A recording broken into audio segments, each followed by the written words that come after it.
1. I cannot mention any third name of Gaius Marius any more than of Quintus Sertorius, who held Spain, or of Lucius Mummius, who took Corinth. For the name Achaicus was given to Mummius in commemoration of this event, just as the name Africanus was given to Scipio, and Macedonicus to Metellus. 2. With respect to the personal appearance of Marius, I saw a stone statue of him at Ravenna in Gaul, which was perfectly in accordance with what is said of the roughness and harshness of his character. He was naturally of a courageous and warlike turn, and had more of the discipline of the camp than of the state, and accordingly his temper was ungovernable when he was in the possession of power. It is stated that he never studied Greek literature, and never availed himself of the Greek language for any serious purpose, for he said it was ridiculous to study a literature the teachers of which were the slaves of others. And after his second triumph, when he exhibited Greek plays on the occasion of the dedication of a certain temple, though he came to the theater, he only sat down for a moment and then went away. Xenocrates the philosopher was considered to be rather of a morose temper, and Plato was in the habit of frequently saying to him, "My good Xenocrates, sacrifice to the Graces." In like manner, if Marius could have been persuaded to sacrifice to the Grecian muses and Graces, he would never have brought a most illustrious military and civil career to a most unseemly conclusion. Through passion and unreasonable love of power, and insatiable desire of the self-aggrandizement driven to terminate his course in an old age of cruelty and ferocity. Let this, however, be judged of by the facts as they will presently appear. 3. Marius was the son of obscure parents who gained their living by the labor of their hands and were poor. His father's name was Marius. His mother's name was Fulcinia. It was late before he saw Rome and became acquainted with the habits of the city, up to which time he lived at Cerhato, a village in the territory of Arpinum, where his mode of life was rude, when contrasted with the polite and artificial fashions of a city, but temperate and in accordance with the old Roman discipline. He first served against the Celtiberians when Scipio Africanus was besieging Numantia, and he attracted the notice of his commander by his superiority and courage over all the other young soldiers, and by the readiness with which he adapted himself to the change in living which Scipio introduced among the troops, who had been corrupted by luxurious habits and extravagance. He is said also to have killed one of the enemy in single combat in the presence of the general.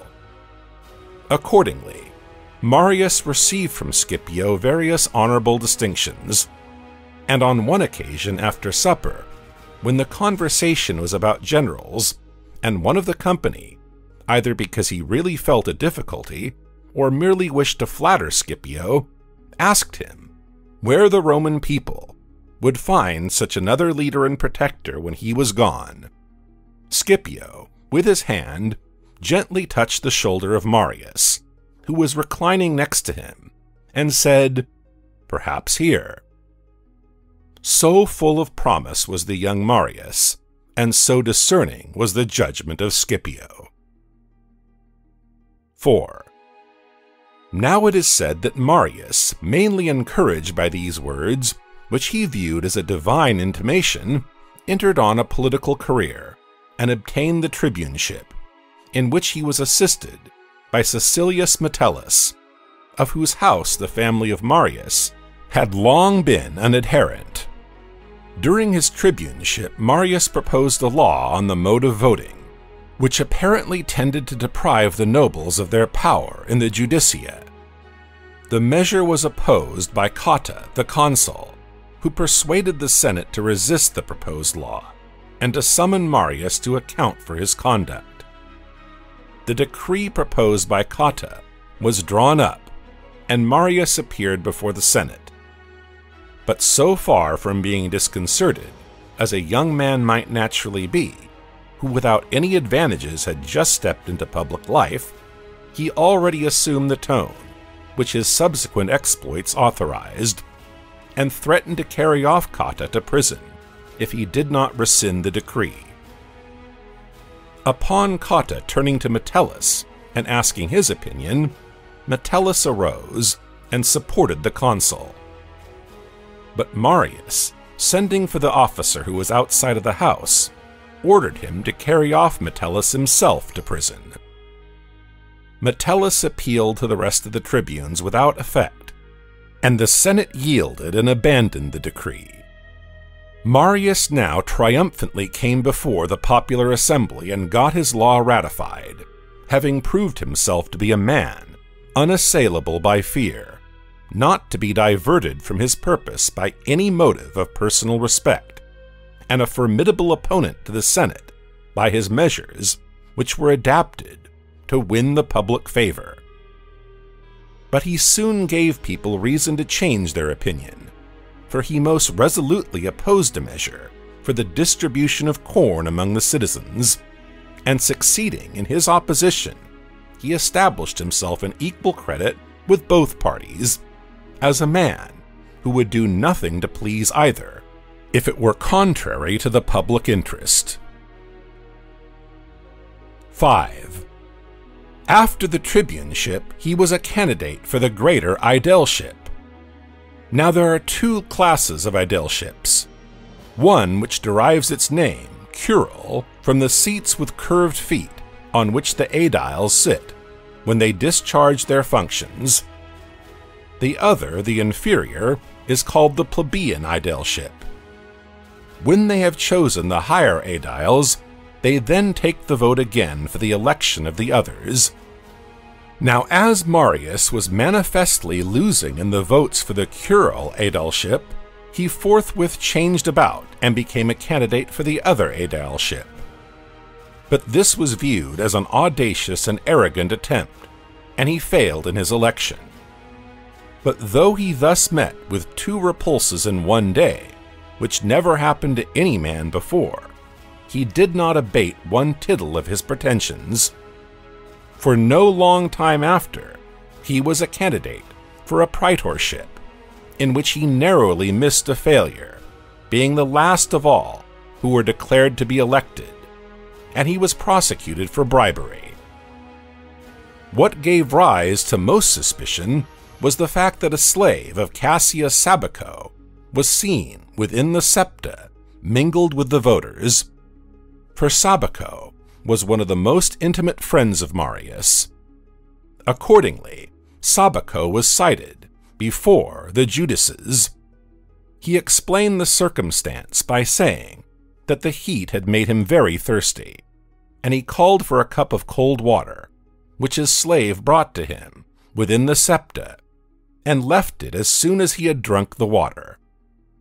Sabico was ejected from the Senate by the next censors, and people were of opinion that he deserved it, either because he had given false testimony or for his intemperance.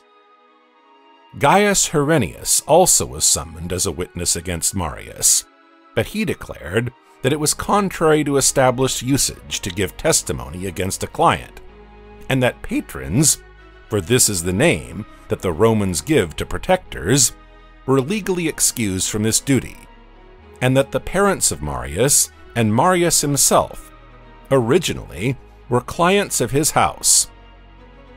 Though the judices accepted the excuse as valid, Marius himself contradicted Herennius, and maintained that for the moment when he was declared to be elected to a magistracy, he became divested of the relation of client, which was not exactly true, for it is not every magistracy which releases a man who has obtained it and his family from the necessity of having a patron, but only those magistracies to which the law assigns the curule seat. However, On the first days of the trial it went hard with Marius, and the Judases were strongly against him. Yet on the last day, contrary to all expectation, he was acquitted, the votes being equal. 6. During his praetorship, Marius got only a moderate degree of credit, but on the expiration of his office he obtained by lot the further province of Iberia, Spain, and it is said that during his command he cleared all the robber establishments out of his government, which was still an uncivilized country in its habits and in a savage state, as the Iberians had not yet ceased to consider robbery as no dishonorable occupation. Though Marius had now embarked in a public career, he had neither wealth nor eloquence, by means of which those who then held the chief power were used to manage the people. But the resoluteness of his character, and his enduring perseverance in toil, and his plain manner of living got him the popular favor, and he increased in estimation and influence, so as to form a matrimonial alliance with the illustrious house of the Caesars, with Julia, whose nephew Caesar afterwards became the greatest of the Romans, and in some degree imitated his relation Marius, as I have told in the Life of Caesar. There is evidence both of the temperance of Marius and also of his endurance, which was proved by his behavior about a surgical operation. Both his legs, it is said, had become varicose, and as he disliked this deformity, he resolved to put himself in the surgeon's hands. Accordingly, he presented to the surgeon one of his legs, without allowing himself to be bound, and without making a single movement or uttering a single groan. With steady countenance and in silence, he endured excessive pain during the operation. But when the surgeon was going to take the other leg, Marius refused to present it, saying that he perceived the cure was not worth the pain. 7. When Caecilius Metellus was appointed consul with the command of the war against Jugurtha, he took Marius with him to Libya in the capacity of legatus. Here Marius signalized himself by great exploits and brilliant success in battle, but he did not, like the rest, seek to increase the glory of Metellus and to direct all his efforts for the advantage of his general, but disdaining to be called a legatus of Metellus, and considering that fortune had offered him a most favorable opportunity and a wide theater for action, he displayed his courage on every occasion. Though the war was accompanied with many hardships, he shrunk not from danger, however great, and he thought nothing too mean to be neglected. But in prudent measures and careful foresight, he surpassed all the officers of his own rank, and he vied with the soldiers in hard living and endurance, and thus gained their affections. For certainly, there is nothing which reconciles a man so readily to toil as to see another voluntarily sharing it with him, for thus the compulsion seems to be taken away, and the most agreeable sight to a Roman soldier is to see his general, in his presence, eating common bread, or sleeping on a coarse mat, or taking a hand in any trench work and fortification. Soldiers do not so much admire a general who shares with them the honor and the spoil as one who participates in their toils and dangers, and they love a general who will take a part in their labors more than one who indulges their license. By such conduct as this, and by gaining the affection of the soldiers, Marius soon filled Libya and Rome with his fame and his glory, for the soldiers wrote to their friends at home and told them there would be no end to the war with the barbarian, no deliverance from it, if they did not elect Marius consul. 8. These proceedings evidently caused great annoyance to Metellus, but the affair of Turpilius vexed him most of all. The family of Turpilius for several generations had been connected with that of Metellus by friendly relations, and Turpilius was then serving in the army at the head of a body of engineers. It happened that he was commissioned to take charge of Vaga, which was a large city. Trusting for his security to the forbearance with which he treated the inhabitants and his kind and friendly intercourse with them, he was thrown off his guard and fell into the hands of his enemies, who admitted Jugurtha into the city. Turpilius, however, was not injured, and the citizens obtained his release and sent him away. He was accordingly charged with treason, and Marius, who was present at the trial as an assessor, was violent against him and excited most of the rest, so that Metellus was unwillingly compelled to pronounce sentence of death against the man. Shortly after, it appeared that the charge was false, and everybody except Marius sympathized with Metellus, who was grieved at what had taken place. But Marius exultingly claimed the merit of the condemnation, and was shameless enough to go about saying that he had fixed on Metellus a daemon which would avenge the death of the man whom it was his duty to protect. This brought Metellus and Marius to open enmity, and it is reported that on one occasion, when Marius was present, Metellus said in an insulting way, "You, forsooth, my good fellow, intend to leave us and make the voyage to Rome, to offer yourself for the consulship, and you won't be content to be the colleague of this son of mine."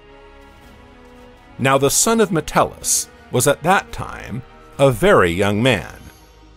Marius, however, was still importunate to obtain leave of absence, and Metellus, after devising various pretexts for delay, at last allowed him to go, when there were only 12 days left before the consuls would be declared. Marius accomplished the long journey from the camp to Utica, on the coast, in 2 days and 1 night, and offered sacrifice before he set sail. It is said that the priest told him that the deity gave prognostications of success beyond all measure and all expectation, and accordingly, Marius set sail with high hopes. In 4 days he crossed the sea with a favorable wind, and was most joyfully received by the people, and being introduced to the popular assembly by one of the tribunes, he began by violent abuse of Metellus, and ended with asking for the consulship, and promising that he would either kill Jugurtha or take him alive. 9. Being declared consul by a great majority, he immediately set about levying soldiers in a way contrary to law and usage, by enrolling a great number of the poorer sort and of slaves, though former generals had never admitted men of this kind into the army, but had given arms, as they would anything else, that was a badge of honor, only to those who had the due qualification, inasmuch as every soldier was thus considered to pledge his property to the state. It was not this, however, which made Marius most odious, but his insolent and arrogant expressions, which gave offense to the nobles, for he publicly said that he considered his acquisition of the consulship a trophy gained over the effeminacy of the noble and the rich, and that what he could proudly show to the people was his own wounds, not the monuments of the dead or the likenesses of others. And he would often speak of the generals who had been defeated in Libya, mentioning by name Bestia and Albinus, men of illustrious descent indeed, but unskilled in military matters, and for want of experience unsuccessful. And he would ask his hearers whether they did not think that the ancestors of Bestia and Albinus would rather have left descendants like himself, for they also had gained an honorable fame, not by noble birth, but by their virtues and their illustrious deeds. This was not said as a mere empty boast, nor simply because he wished to make himself odious to the nobles, but the people, who were delighted to hear the Senate abused, and always measured the greatness of a man's designs by the bigness of his words, encouraged him, and urged him on, not to spare the nobles if he wished to please the many. 10. When Marius had crossed over to Libya, Metellus, giving way to his jealousy, and vexed to see the crown and the triumph, when he had already completed the war, and it only remained to seize the person of Jugurtha, taken from him by another, a man too, who had raised himself to power by ingratitude to his benefactor, would not stay to meet Marius, but privately left the country, and Rutilius, one of his legati, gave up the army to the new consul. But at last retribution for his conduct overtook Marius, for he was deprived of the glory of his victories by Sulla, just in the same way as he had deprived Metellus of his credit. And how this happened I will state briefly, since the particular circumstances are told more at length in the life of Sulla. Bocchus, who was king of the barbarians in the interior, and the father-in-law of Jugurtha, showed no great disposition to help him in his wars because of the faithlessness of Jugurtha, and also because he feared the increase of his power. But when Jugurtha, who was now a fugitive from place to place, made Bocchus his last resource and took refuge with him, Bocchus received his son-in-law more from regard to decency, as he was a suppliant, than from any goodwill, and kept him in his hands. And while he openly interceded with Marius on behalf of Jugurtha, and wrote to say that he would not surrender him, and assumed a high tone, he secretly entertained treacherous designs against Jugurtha, and sent for Lucius Sulla, who was the quaestor of Marius, and had done some service to Bocchus during the campaign. Sulla confidently went to Bocchus, but the barbarian, who had changed his intentions and repented of his design, for several days wavered in his path, hesitating whether he should deliver up Jugurtha or keep Sulla a prisoner. At last, however, he determined to carry into effect his original design, and surrendered Jugurtha into the hands of Sulla. Thus was sown the seed of that irreconcilable and violent animosity between Marius and Sulla, which nearly destroyed Rome. Many claimed the credit of this transaction for Sulla on account of their dislike of Marius, and Sulla himself had a seal ring made, which he used, on which there was a representation of the surrender of Jugurtha by Bocchus.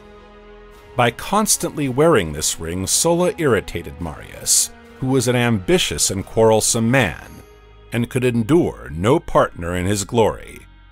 But the enemies of Marius gave Sulla most encouragement by attributing to Metellus the credit of the first and best part of the war, and that of the latter part and the conclusion to Sulla, their object being to lower Marius in public estimation, and to withdraw the people from their exclusive attachment to him. 11. But this envy and hatred and these calumnies against Marius were dissipated and removed by the danger which threatened Italy from the west.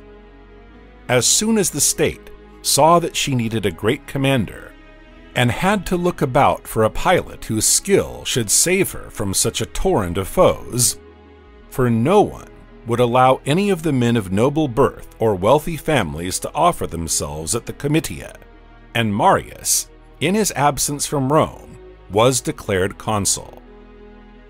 It happened that the Romans had just received intelligence of the capture of Jugurtha, when the reports about the Cimbri and the Teutones surprised them, and though the rumors as to the numbers and strength of the invaders were at first disbelieved, it afterwards appeared that they fell short of the truth.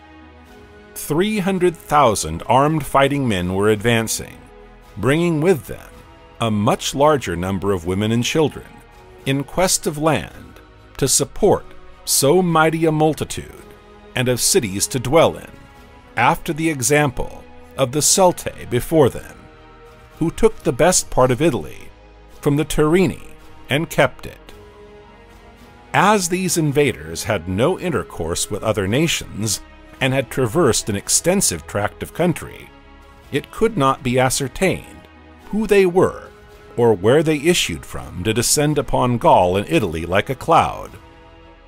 The most probable conjecture was that they were Germanic nations, belonging to those who extended as far as the northern ocean.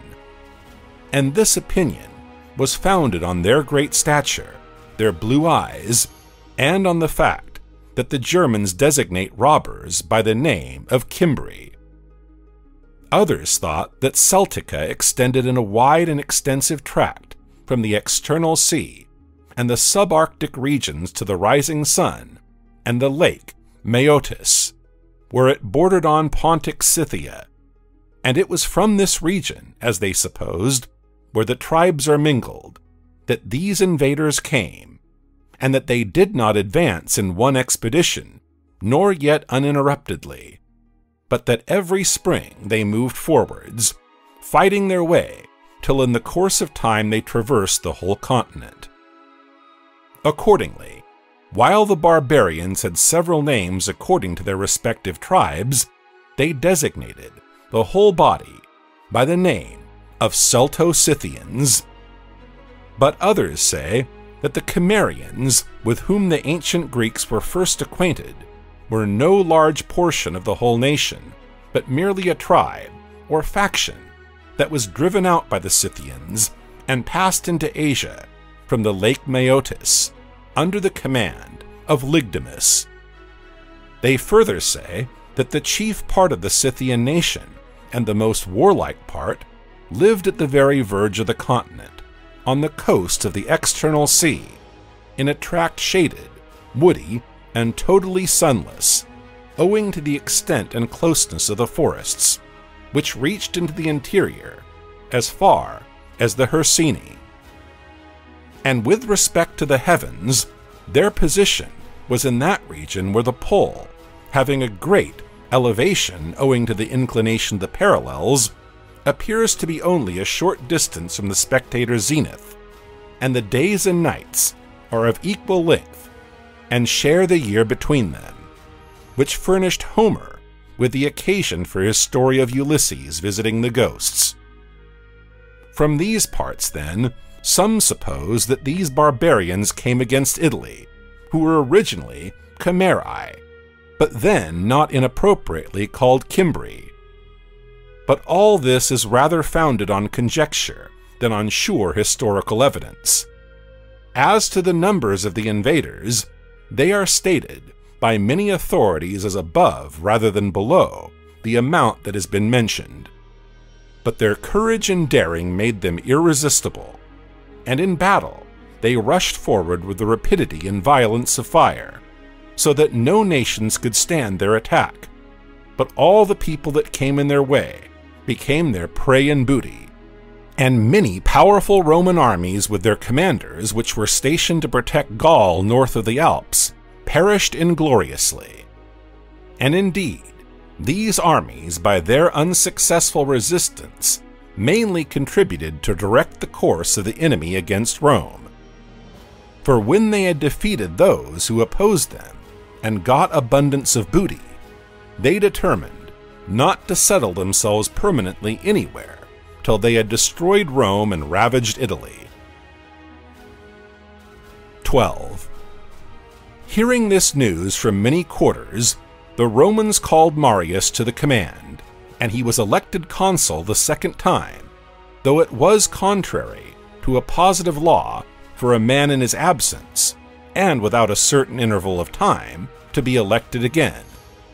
But the people would not listen to those who made any opposition to the election, for they considered that this would not be the first time that the law had given way to convenience, and that the present was as good an occasion for such an irregularity as the election of Scipio as consul, at a time when they were under no apprehension about the ruin of Rome, but merely wished to destroy Carthage. Accordingly, these reasons prevailed, and Marius, after crossing the sea with his army to Rome, received the consulship, and celebrated his triumph on the calends of January, which with the Romans is the beginning of the year, and exhibited to them a sight they never expected to see: Jugurtha in chains. For no one had ever ventured to hope that the Romans could conquer their enemies while he was alive. So dexterous was Jugurtha in turning all events to the best advantage, and so much courage did he combine with great cunning. But it is said that being led in the triumph made him lose his senses. After the triumph he was thrown into prison, and while some were tearing his clothes from his body, others who were anxious to secure his golden earrings pulled them off, and the lobe of the ear with them. In this plight, being thrust down naked into a deep hole, in his frenzy, with a grinning laugh, he cried out, "O Hercules, how cold your bath is!" After struggling with famine for 6 days, and to the last moment, clinging to the wish to preserve his life, he paid the penalty due to his monstrous crimes. It is said that there were carried in the triumphal procession 3,007 pounds of gold, of silver uncoined 5,775, and in coined money 287,000 drachmae. After the procession, Marius assembled the Senate in the Capitol, and either through inadvertence or vulgar exultation at his good fortune, he entered the place of meeting in his triumphal dress. But observing that the Senate took offense at this, he went out, and putting on the ordinary robe with a purple border, he returned to the assembly. 13. On his expedition to meet the Cimbri, Marius continually exercised his forces in various ways in running and in forced marches. He also compelled every man to carry all his baggage and to prepare his own food, in consequence of which, men who were fond of toil, and promptly and silently did what they were ordered, were called Marian mules. Some, however, think that this name had a different origin, as follows. When Scipio was blockading Numantia, he wished to inspect not only the arms and the horses, but also the mules and wagons, in order to see in what kind of order and condition the soldiers kept them.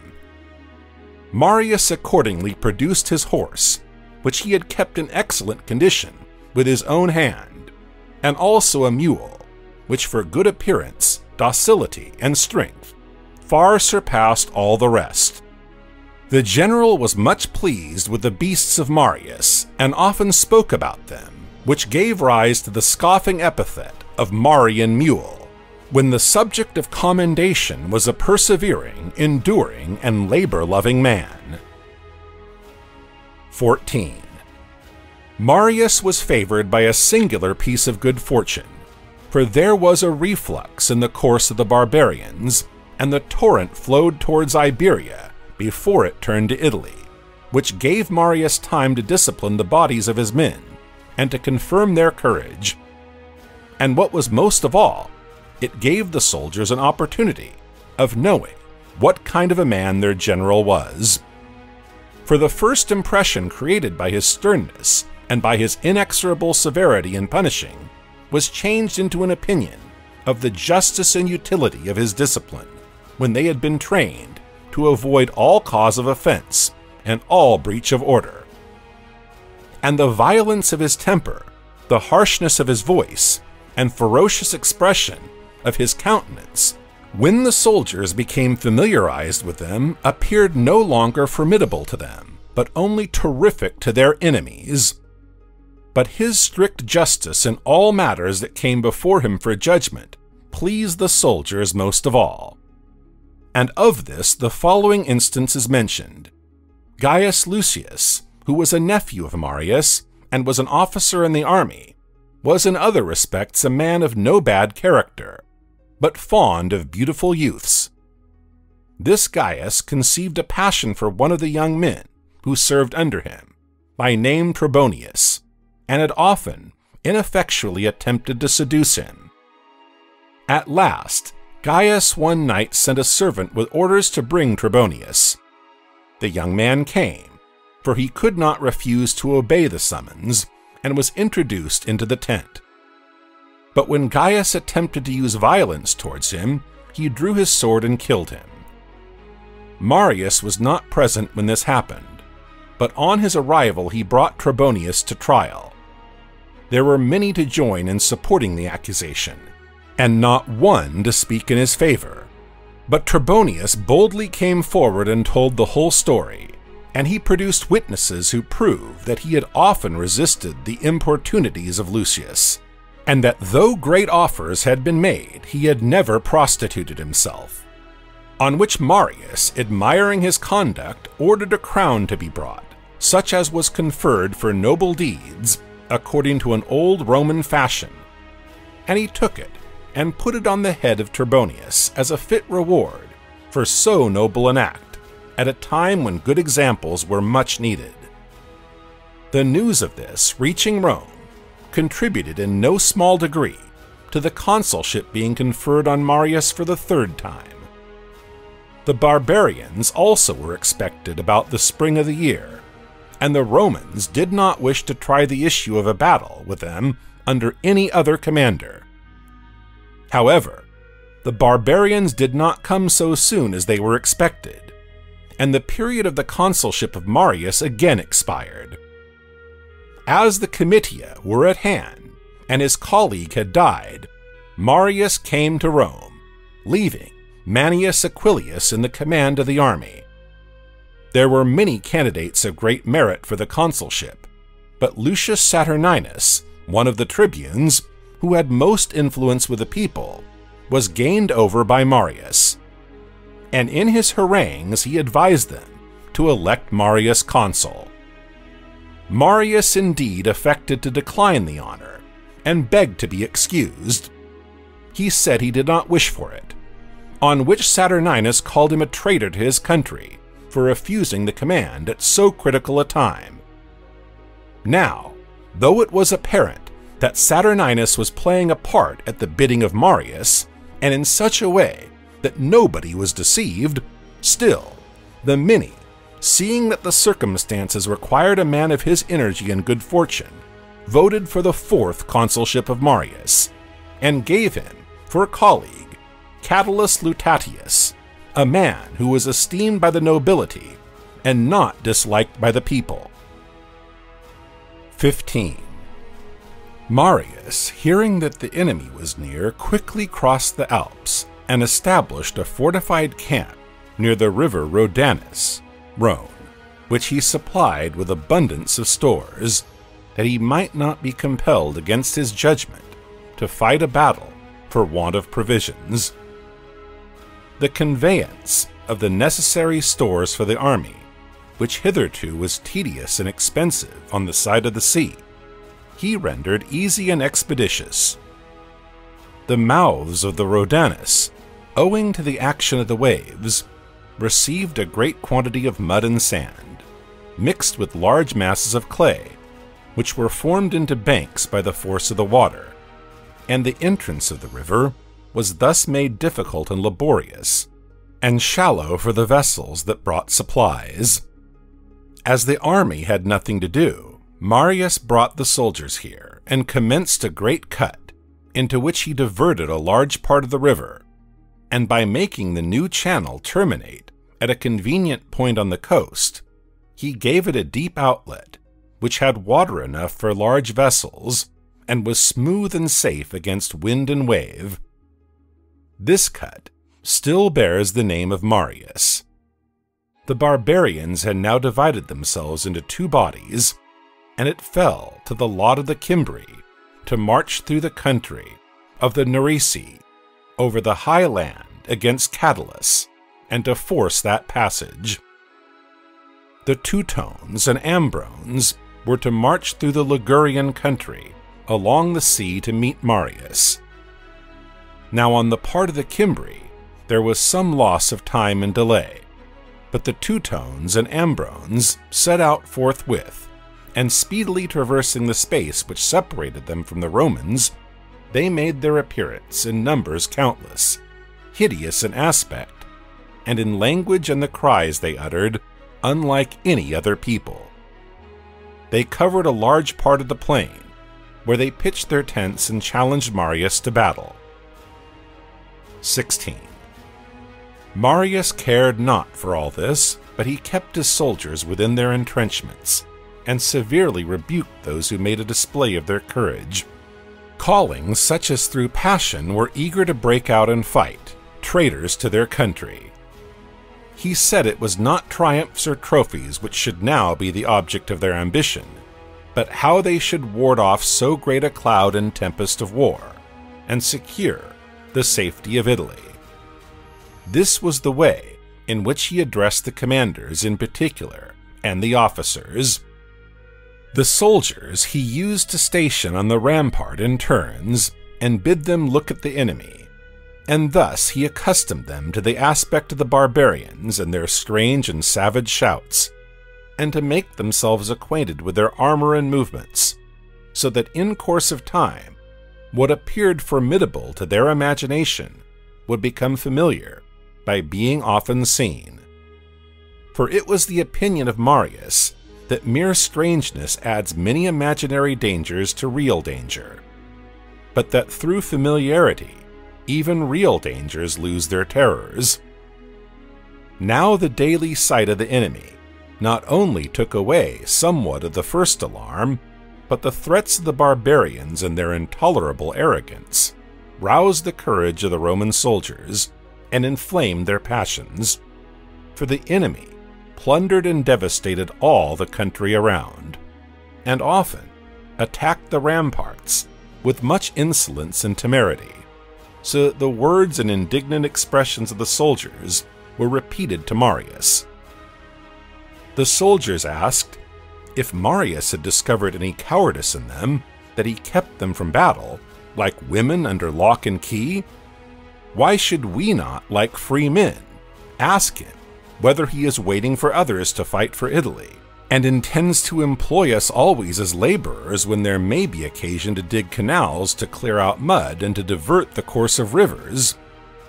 It was for this, as it seems, that he disciplined us in so many toils, and these are the exploits of his consulship, which he will exhibit to the citizens when he returns to Rome.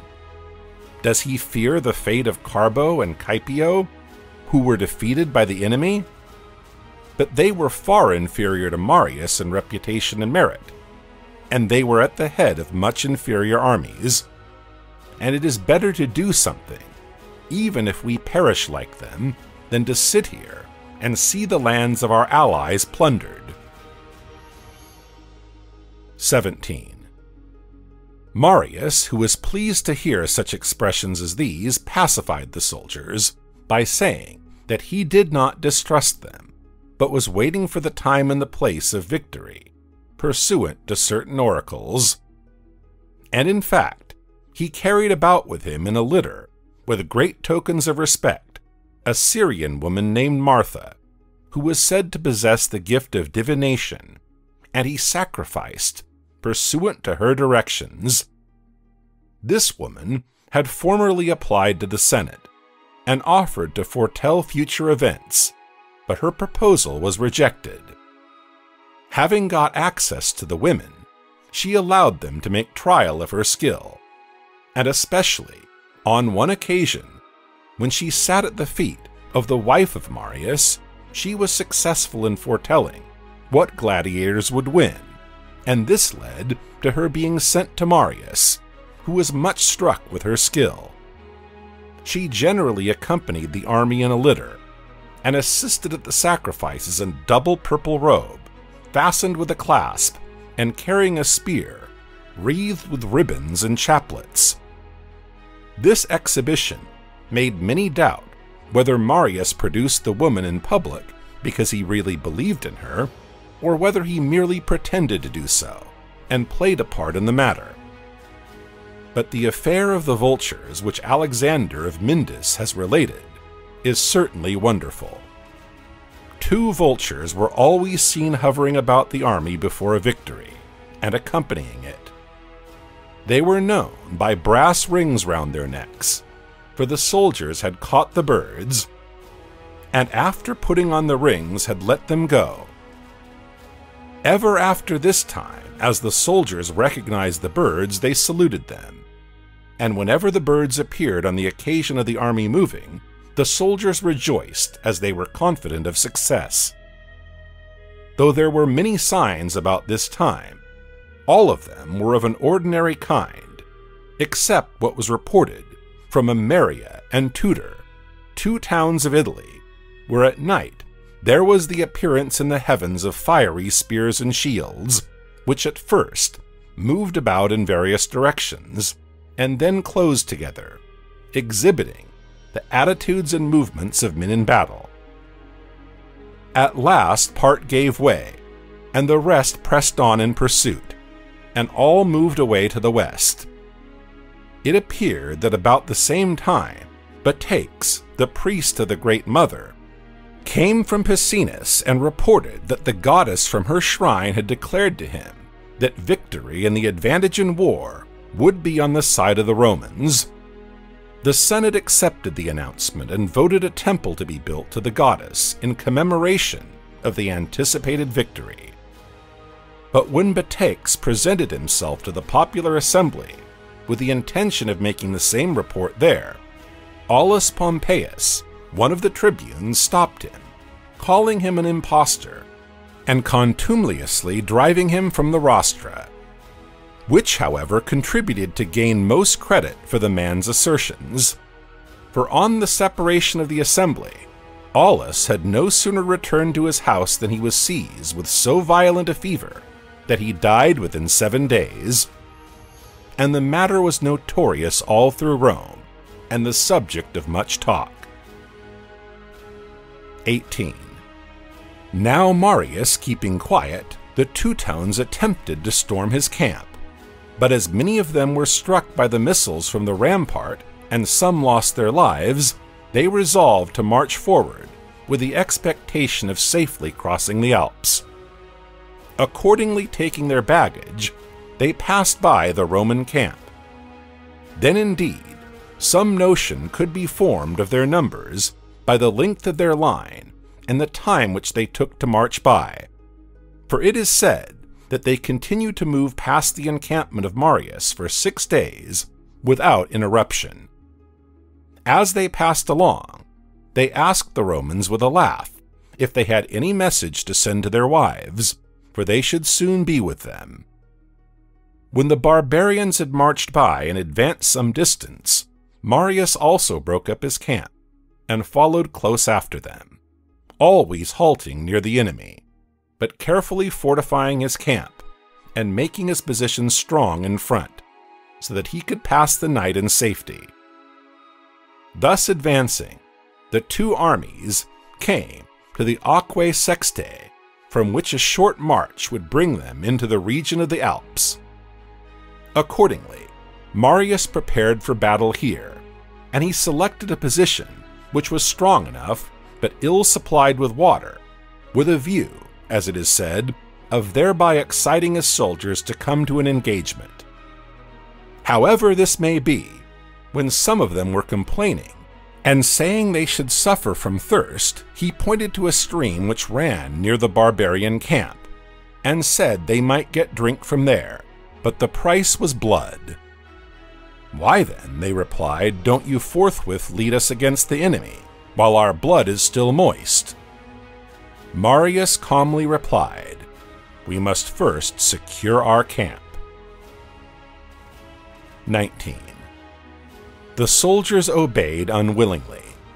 In the meantime, the camp servants, having no water for themselves or their beasts, went down in a body to the river, some with axes and hatchets, and others taking swords and spears, together with their pitchers, resolving to have water, even if they fought for it. At first, a few only of the enemy engaged with them, for the main body of the army were eating after bathing, and some were still bathing. For a spring of warm water bursts from the ground here, and the Romans surprise some of the barbarians who were enjoying themselves and making merry in this pleasant place.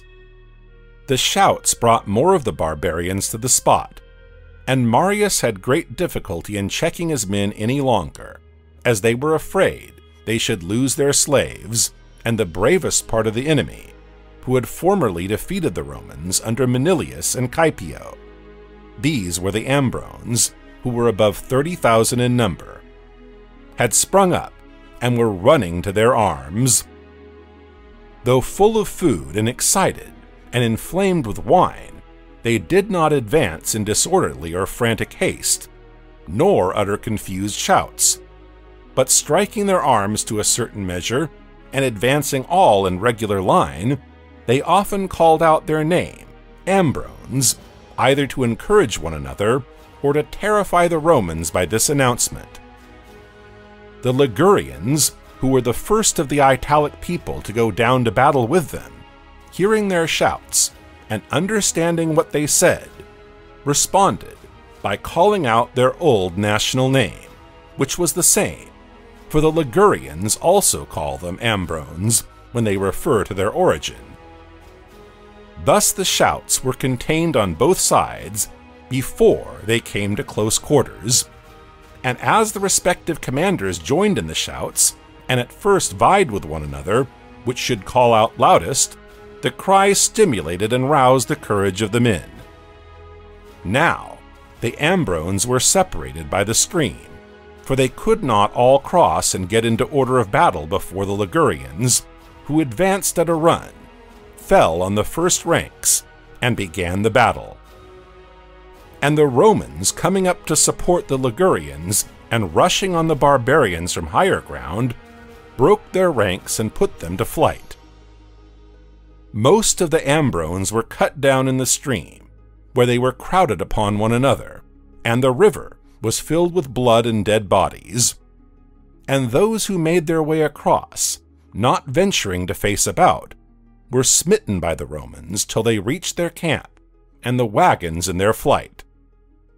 There, the women meeting them with swords and axes, with horrid, furious yells, attempted to drive back both the fugitives and their pursuers, the fugitives as traitors, and the pursuers as their enemies, mingling among the combatants, and with their bare hands, tearing from the Romans their shields, laying hold of their swords, and enduring wounds and gashes till they fell, in spirit unvanquished. In this manner, it is said that the battle on the river was brought about, rather from accident than any design on the part of the commander. 20. After destroying many of the Ambrones, the Romans retreated and night came on. Yet this great success was not followed, as is usual on such occasions, by paeans of victory, and drinking in the tents, and merriment over supper. And what is sweetest of all to men who have won a victory, gentle sleep, but the Romans spent that night of all others in fear and alarm. For their camp had neither palisade nor rampart, and there were still left many thousands of the enemy. And all night long they heard the lamentation of the Ambrones who had escaped and joined the rest of the barbarians, and it was not like the weeping and groaning of men, but a howl resembling that of wild beasts, and a bellowing mingled with threats and cries of sorrow, proceeding from such mighty numbers, re-echoed from the surrounding mountains and the banks of the river. A frightful noise filled the whole plain, and the Romans were alarmed, and even Marius himself was disturbed, expecting a disorderly and confused battle in the night. However, the enemy made no attack either on that night or the following day, but they were occupied in arranging their forces and making preparations. In the meantime, as the position of the enemy was backed by sloping hills and deep ravines shaded with trees, Marius sent there Claudius Marcellus with 3,000 heavily armed soldiers, with instructions to lie concealed in ambush, and to appear on the rear of the barbarians when the battle was begun. The rest of the army, who supped in good time and got a good night's rest, he drew up at daybreak in front of the camp, and ordered the cavalry to advance into the plain. The Teutones, observing this, would not wait for the Romans to come down and fight with them on fair ground, but with all speed and in passion, they took to their arms and advanced up the hill.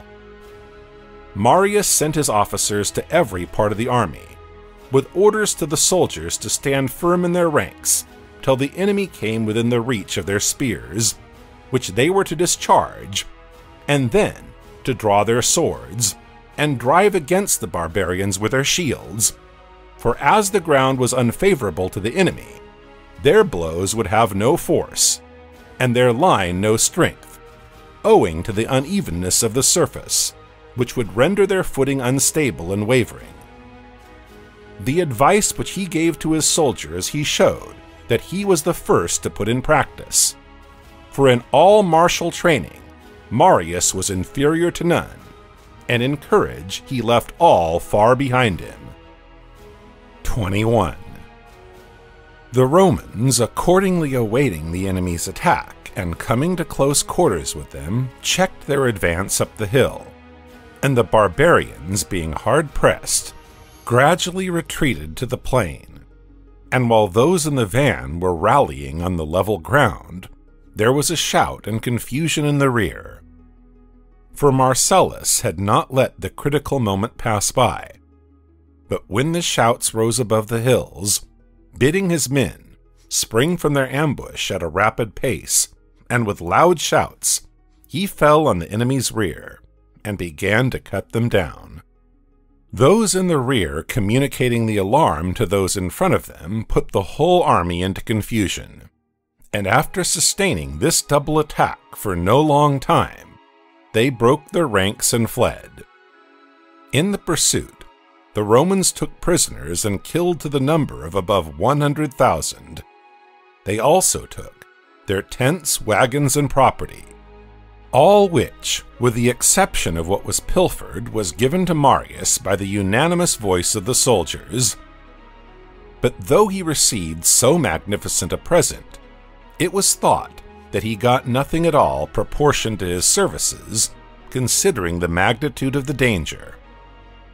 Some authorities do not agree with the statement as to the gift of the spoil, nor yet about the number of the slain. However, they say that the people of Massalia made fences around their vineyards with the bones, and that the soil, after the bodies had rotted and the winter rains had fallen, was so fertilized and saturated with a putrefied matter which sank down into it, that it produced a most unusual crop in the next season, and so confirmed the opinion of Archilochus, that the land is fattened by human bodies. They say that extraordinary rains generally follow great battles, whether it is that some divine power purifies the ground and drenches it with waters from heaven, or that the blood and putrefaction send up a moist and heavy vapor, which condenses the atmosphere, which is lightly moved and readily changed to the greatest degree for the smallest cause. 22. After the battle, Marius caused to be collected the arms and spoils of the barbarians which were conspicuous for ornament, and unbroken, and suited to make a show in his triumphal procession. All the rest he piled up in a great heap, for the celebration of a splendid religious festival. The soldiers were already standing by in their armor, with chaplets on their heads, and Marius, having put on the robe with the purple border, and fastened it up about him in the Roman fashion, had taken a burning torch, and holding it up to heaven with both his hands was going to set fire to the heap, when some friends were seen riding quickly towards him, which caused a deep silence and general expectation. When horsemen were near, they leaped down and greeted Marius with the news that he was elected consul for the 5th time, and they delivered him letters to this effect. This cause of great rejoicing being added to the celebration of the victory, the army, transported with delight, sent forth one universal shout, accompanied with a noise and clatter of their arms, and the officers crowned Marius afresh with a wreath of bay, on which he set fire to the heap, and completed the ceremony. 23. But what power which permits no great good fortune to give a pleasure untempered and pure, and diversifies human life with a mixture of evil and of good, be it fortune or nemesis, or the necessary nature of things, in a few days brought to Marius intelligence about his companion in command, Catulus, involving Rome again in alarm and tempest, like a cloud which overcasts a clear and serene sky. For Catulus, whose commission was to oppose the Cimbri, determined to give up the defense of the passes of the Alps, for fear that he might weaken his force if he were obliged to divide it too much. Accordingly, he forthwith descended into the plains of Italy, and placing the river Atiso, Adige, in his front, strongly fortified a position on each side of the river, to hinder the enemy from crossing it. And he also threw a bridge over the river, in order that he might be enabled to support those on the farther side, if the barbarians should make their way through the passes and attack the forts. The enemy had so much contempt for the Romans and such confidence, that with the view rather of displaying their strength and courage than because it was necessary, they endured the snowstorms without any covering, and made their way through the snow and ice to the summits of the mountains. When placing their broad shields under them, they slid down the slippery precipices over the huge rocks. When they had encamped near the river and examined the ford, they began to dam up the stream, and tearing up the neighboring hills like the giants of old, they carried whole trees with their roots, fragments of rocks, and mounds of earth into the river, and stopped its course. They also let heavy weights float down the stream, which drove against the piles that supported the bridge, and shook it by the violence of the blows, all which so terrified the Romans that most of them deserted the large encampment and took to flight. Then Catulus, like a good and perfect general, showed that he valued the reputation of his countrymen more than his own. Not being able to induce his soldiers to stand, and seeing that they were making off in alarm, he ordered the eagle to be moved, and running to those who were first in the retreat, he put himself at their head, wishing the disgrace to fall on himself, and not on his country, and that the army should not appear to be flying, but to be following their general in his retreat. The barbarians attacked and took the fort on the farther side of the Atiso, though the Roman soldiers defended it with the utmost bravery, and in a manner worthy of their country. Admiring their courage, the barbarians let them go, on conditions which were sworn to upon the brazen bull, which was taken after the battle, and it is said was conveyed to the house of Catulus as the first spoils of the victory. The country being now undefended, the barbarians scoured it in every direction and laid it waste. 24. After this, Marius was called to Rome.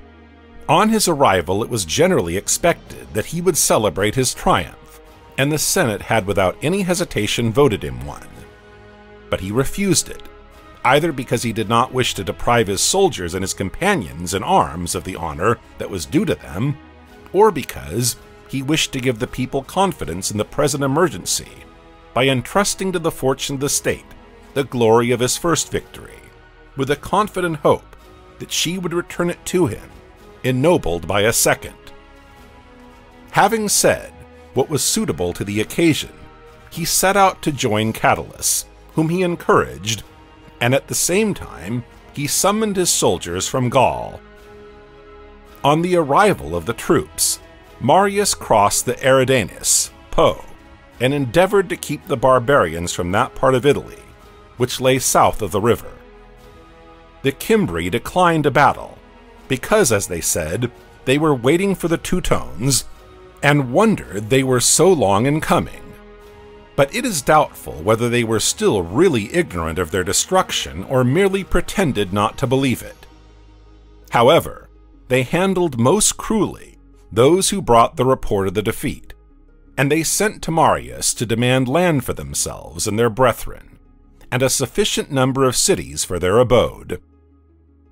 On Marius asking the ambassadors of the Cimbri whom they meant by their brethren, and being told they were the Teutones, all the Romans who were present burst out in a laugh, but Marius, with a sneer, replied, "Don't trouble yourself about your brethren.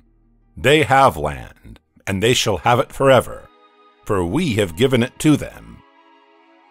The ambassadors, who understood his irony, fell to abusing him, and threatened that the Cimbri would forthwith have their revenge, and the Teutones too, as soon as they should arrive.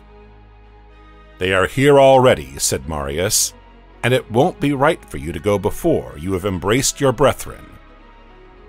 Saying this, he ordered the kings of the Teutones to be produced in their chains, for they were taken in the Alps in their flight by the Sequani. 25. On this being reported to the Cimbri, they forthwith advanced against Marius, who, however, kept and remained in his camp. It is said that it was on the occasion of this engagement that Marius introduced the alteration in the spears. Before this time, that part of the wooden shaft which was let into the iron was fastened with 2 iron nails. Marius kept one of the nails as it was, but he had the other taken out, and a wooden peg, which would be easily broken, put in its place.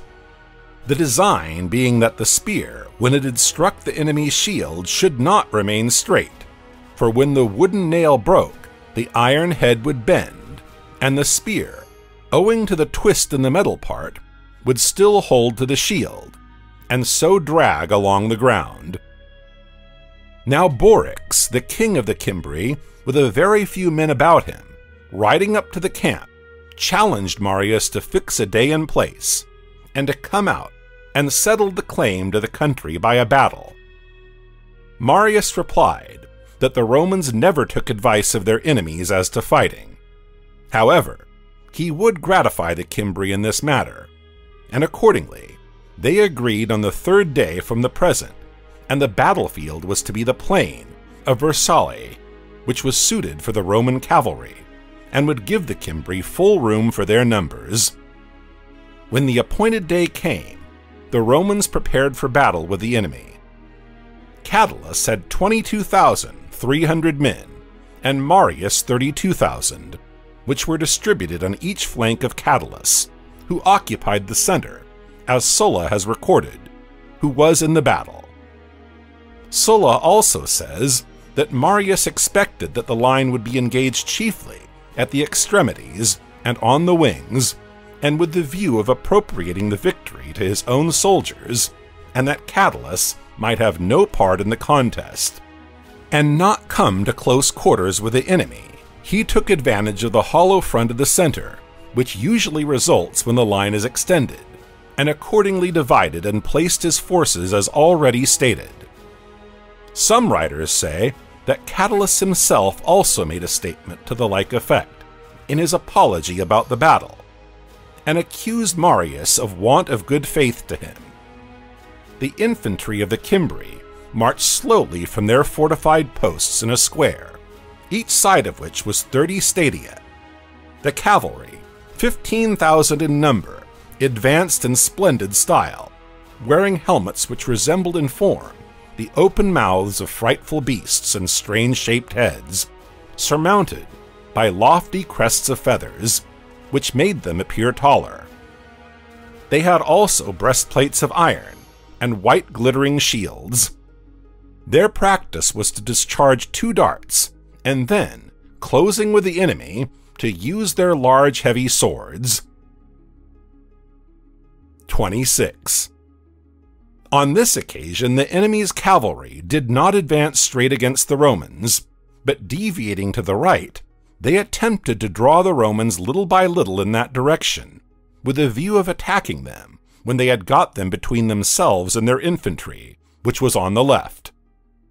The Roman generals perceived the maneuver, but they could not stop their soldiers, for there was a cry from someone that the enemy was flying, and immediately the whole army rushed to the pursuit. In the meantime, the barbarian infantry advanced like a huge sea in motion. Then Marius, washing his hands and raising them to heaven, vowed a hecatomb to the gods. And Catulus, also in like manner raising his hands, vowed to consecrate the fortune of that day.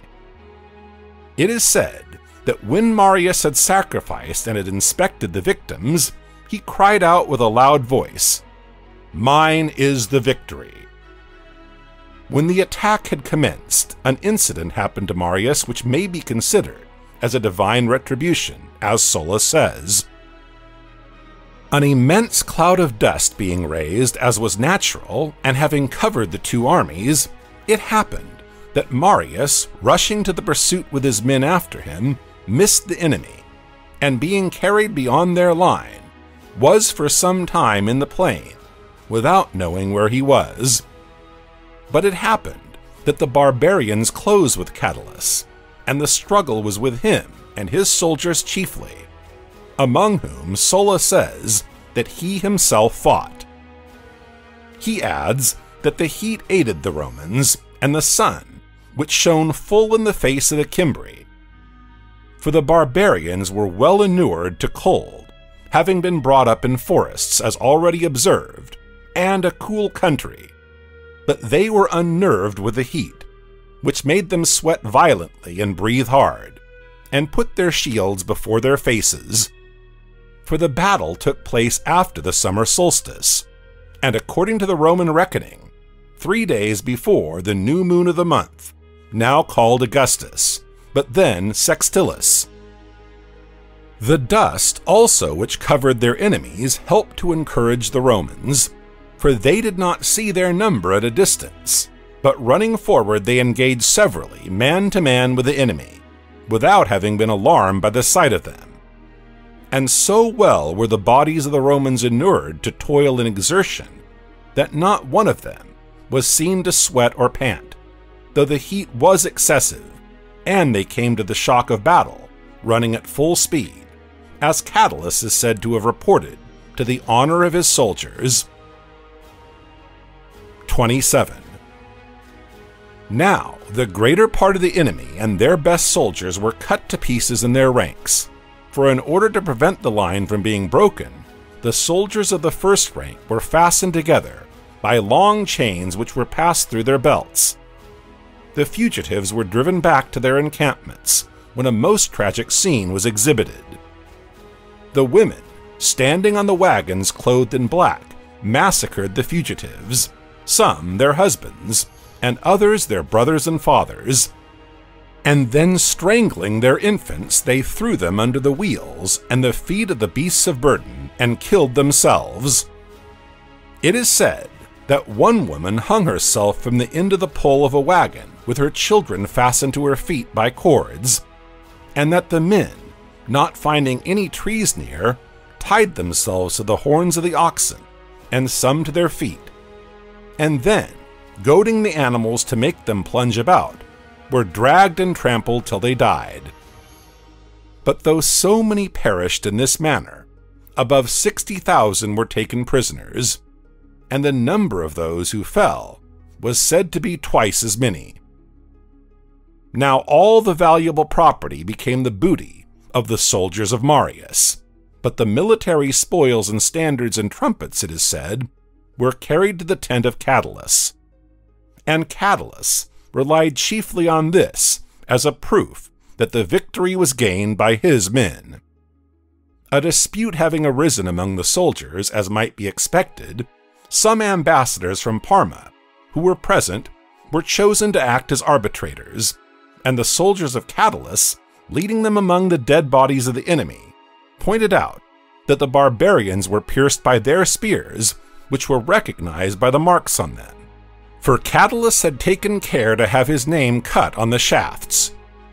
Notwithstanding this, the whole credit was given to Marius, both on account of the previous victory and his superior rank.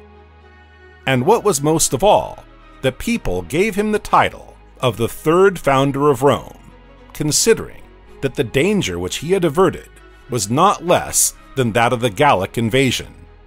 And in their rejoicings with their wives and children at home, they coupled Marius with the gods in the religious ceremonies that preceded the banquet, and in their libations, and they thought that he alone ought to celebrate both triumphs. Marius, however, did not triumph alone, but Catulus shared the honor, for Marius wished to show that he was not elated by his victories. There was another reason also. He was afraid of the soldiers, who were prepared not to let Marius triumph if Catulus were deprived of the honor. 28. Though Marius was now discharging his 5th consulship, he was more anxious to obtain a 6th than others are about the 1st, and he endeavored to gain favor by courting the people and giving way to the many in order to please them, wherein he went further than was consistent with the state and dignity of the office, and further than suited his own temper, for he wished to show himself very compliant and a man of the people, when in fact his character was altogether different. Now it is said that in all civil matters, and amid the noise of the popular assemblies, Marius was entirely devoid of courage, which arose from his excessive love of applause, and the undaunted spirit and firmness which he showed in battle failed him before the people, where he was disconcerted by the most ordinary expressions of praise or censure. However, the following story is told of him. Marius had presented with the citizenship 1,000 of the people of Arpinum, who had particularly distinguished themselves in the war. This was considered to be an illegal proceeding, and being charged with it by several persons in public, he replied that he could not hear the law for the din of arms. Still, it is well known that he was discomposed and alarmed by the shouts in the popular assemblies. In military matters, it is true, he received great deference and had much influence, because his services were wanted. But in civil business he was cut off from attaining the first distinction, and accordingly there was nothing left for him but to gain the affection and favor of the many. And in order to become the first man at Rome, he sacrificed all claim to be considered the best. The consequence was that he was at variance with all the aristocratical party, but he feared Metellus most, who had experienced his ingratitude, and as a man of sterling worth, was the natural enemy of those who attempted to insinuate themselves into the popular favor by dishonorable means, and who had no other object than to flatter the people. Accordingly, Marius formed a design to eject Metellus from the city, and for this purpose he allied himself with Glaucia and Saturninus, who were daring men, and had at their command a rabble of needy and noisy fellows, and he made them his tools in introducing his measures. He also stirred up the soldiers, and by mixing them with the people in the assemblies, he overpowered Metellus with his faction. Rutilius, who was a lover of truth and an honest man, though he was a personal enemy of Marius, relates in his history that by giving large sums of money to the tribes and buying their votes, Marius kept Metellus out, and that Valerius Flaccus was rather the servant than the colleague of Marius in his 6th consulship. However, the people never conferred the office of consul so often on any man except Corvinus Valerius, though it is said that 45 years elapsed between the first and last consulship of Corvinus, while Marius, after his first consulship, enjoyed the remaining 5 in uninterrupted succession. 29. It was in his last consulship that Marius got most odium, from his participating in many of the violent measures of Saturninus. One of them was the assassination of Nonius, whom Saturninus murdered because he was a rival candidate for the tribuneship. Saturninus, being made a tribune, introduced a measure about the land, to which was added a clause that the Senate should come forward and swear that they would abide by whatever the people should vote, and would make no opposition. In the Senate, Marius made a show of opposing this clause in the proposed law, and he said that he would not take the oath, nor did he think that any man in his senses would, for if the law was not a bad one, it was an insult for the Senate to be compelled to make such concession, instead of giving their consent voluntarily. What he said, however, was not his real mind, but his object was to involve Metellus in a difficulty which he could not evade. For Marius, who considered falsehood to be a part of virtue and skill, had no intention to observe what he had promised to the Senate. But as he knew that Metellus was a man of his word, and considered truth, as Pindar calls it, the foundation of great virtue, he wished to entrap Metellus into a refusal before the Senate, and as he would consequently decline taking the oath, he designed, in this way, to make him odious to the people forever. And it fell out so. Upon Metellus declaring that he would never take the oath, the Senate separated. But a few days after, Saturninus summoned the senators to the rostra and urged them to take the oath. When Marius came forward, there was profound silence, and all eyes were turned upon him to see what he would do. Marius, however, forgetting all his bold expressions before the Senate, said his neck was not broad enough for him to be the first to give his opinion on so weighty a matter, all at once, and that he would take the oath and obey the law, if it was a law, which condition he cunningly added as a cloak to his shame. The people, delighted at Marius taking the oath, clapped their hands and applauded, but the nobility were much dejected, and hated Marius for his tergiversation.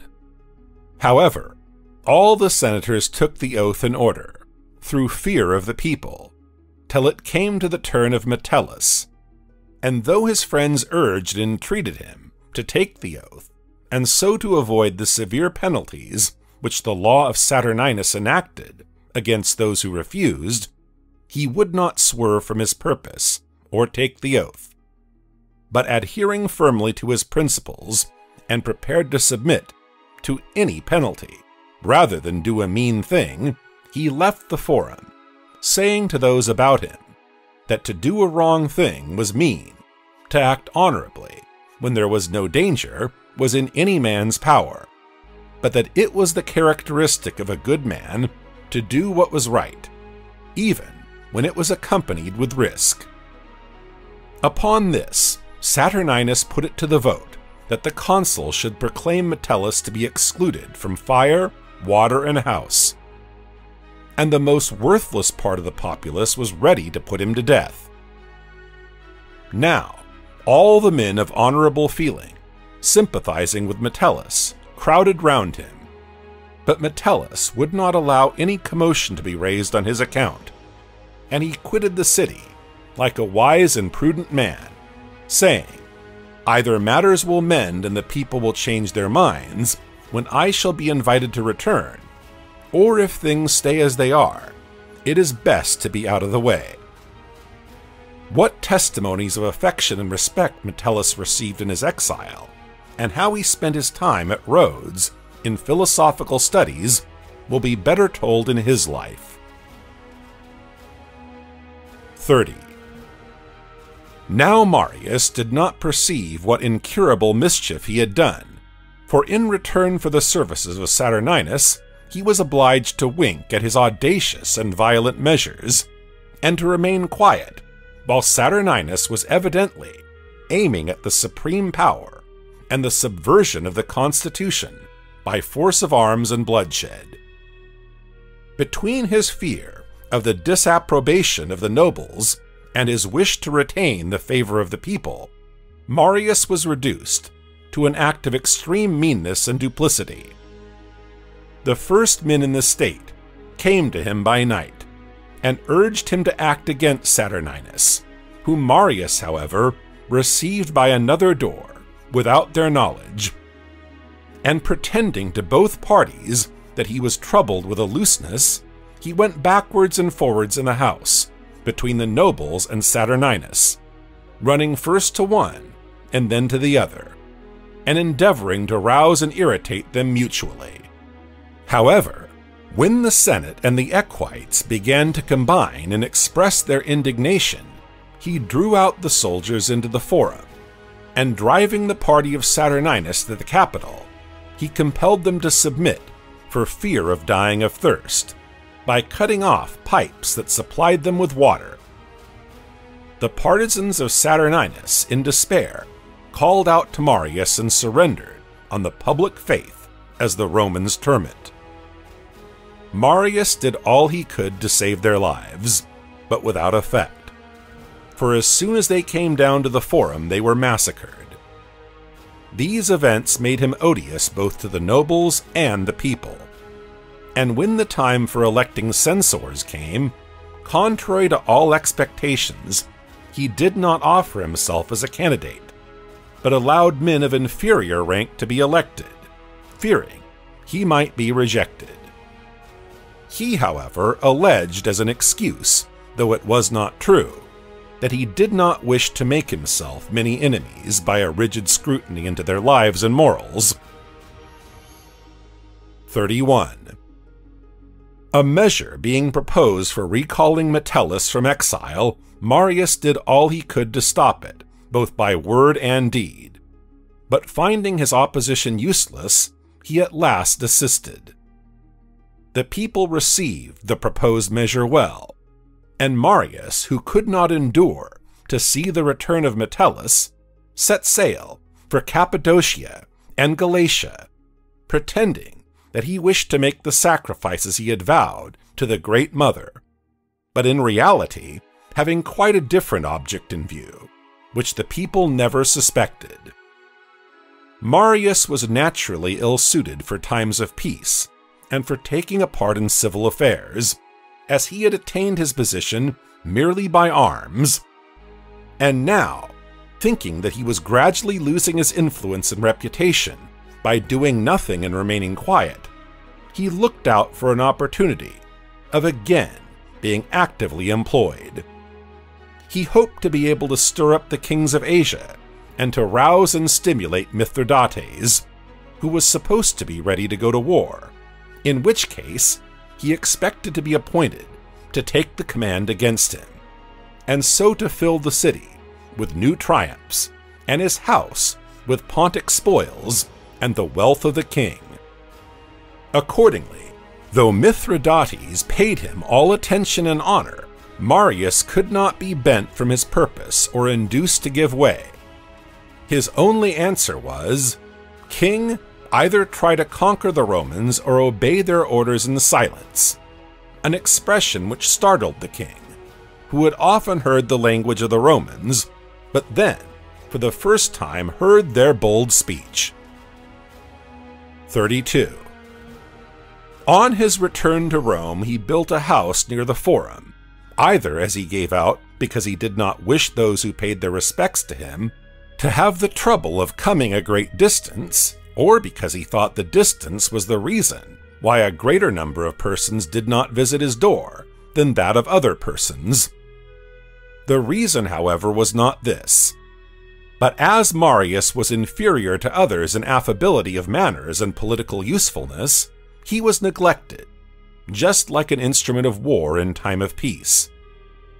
As for others, he cared less for their superior popularity, but he was grievously annoyed at Sulla, who had risen to power through the dislike which the nobles bore to Marius, and who made his quarrels with Marius the foundation of his political conduct. But when Bocchus the Numidian, on receiving the title of Ally of the Romans, erected in the capital victories bearing trophies, and, by the side of them, placed gilded figures representing Jugurtha surrendered by him to Sulla, Marius was transported with passion and jealousy at Sulla, thus appropriating to himself all the credit of this affair, and he was making ready forcibly to throw down the figures. Sulla prepared to oppose him, and a civil commotion was just on the point of breaking out when it was stopped by the social war, which suddenly burst upon the state. In this war, the most warlike and populous of the Italian nations combined against Rome, and came very near to overthrowing her supremacy, for they were not only well provided with munitions of war and hardy soldiers, but they had commanders who displayed admirable courage and skill, which made them a match for the Romans. 33. This war, which was diversified by many reverses and a great variety of fortune, took from Marius as much reputation and influence as it gave to Sulla. For Marius appeared slow in his plans, and on all occasions rather overcautious and tardy. Whether it was that age had quenched his wonted vigor and fire, for he was now in his 66th year, or, as he alleged himself, his nerves were diseased and his body was incapable of supporting fatigue, and yet, from a feeling of honor, he endured the hardships of the campaign, beyond his powers. Notwithstanding this, he won a great battle, in which he slaughtered 6,000 of the enemy, and he never allowed them the opportunity of getting any advantage. But when he was entrenched in his camp, he submitted to be insulted by them, and was never irritated by any challenge to give them battle. It is recorded that Publius Silo, who had the highest reputation and influence of any man on the side of the enemy, addressed him to this effect: "If you are a great general, Marius, come down and fight." To which Marius replied, "Nay, do you, if you are a great general, compel me to fight against my will." And again, on another occasion when the enemy presented a favorable opportunity for attacking them, but the Romans lacked courage, and both sides retired, he summoned his soldiers together and said, "I don't know whether to call the enemy or you greater cowards, for they could not see your back, nor you their nape." At last, however, he gave up the command, on the ground that his weakness rendered him unable to endure the fatigue of the campaign. 34. The Italians had now given in, and many persons at Rome were intriguing for the command in the Mithridatic War, with the assistance of the demagogues. But contrary to all expectation, the tribune Sulpicius, a most audacious fellow, brought forward Marius, and proposed him as proconsul, with power to prosecute the war against Mithridates. The people indeed were divided, some being for Marius and others in favor of Sulla, and they bade Marius go to the warm baths of Baiae and look after his health, inasmuch as he was worn out with old age and deflections, as he admitted himself. Marius had in the neighborhood of Misenum a sumptuous house, furnished with luxuries and accommodations too delicately for a man who had served in so many wars and campaigns.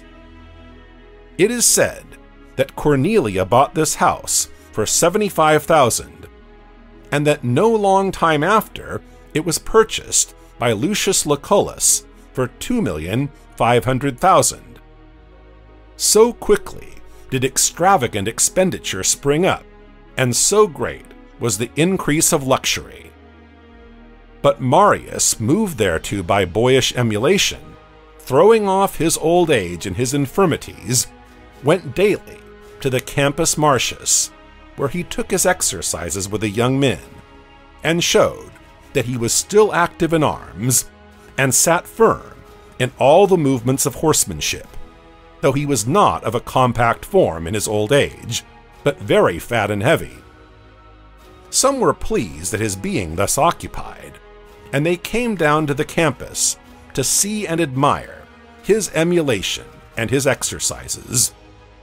But the wiser part lamented to witness his greediness after gain and distinction, and they pitied a man who, having risen from poverty to enormous wealth and to the highest station from a low degree, knew not when to put bounds to his good fortune, and was not satisfied with being an object of admiration and quietly enjoying what he had, but as if he was in want of everything, after his triumphs and his honors, was setting out to Cappadocia and the Euxine to oppose himself in his old age to Archelaus and Neoptolemus, the satraps of Mithridates.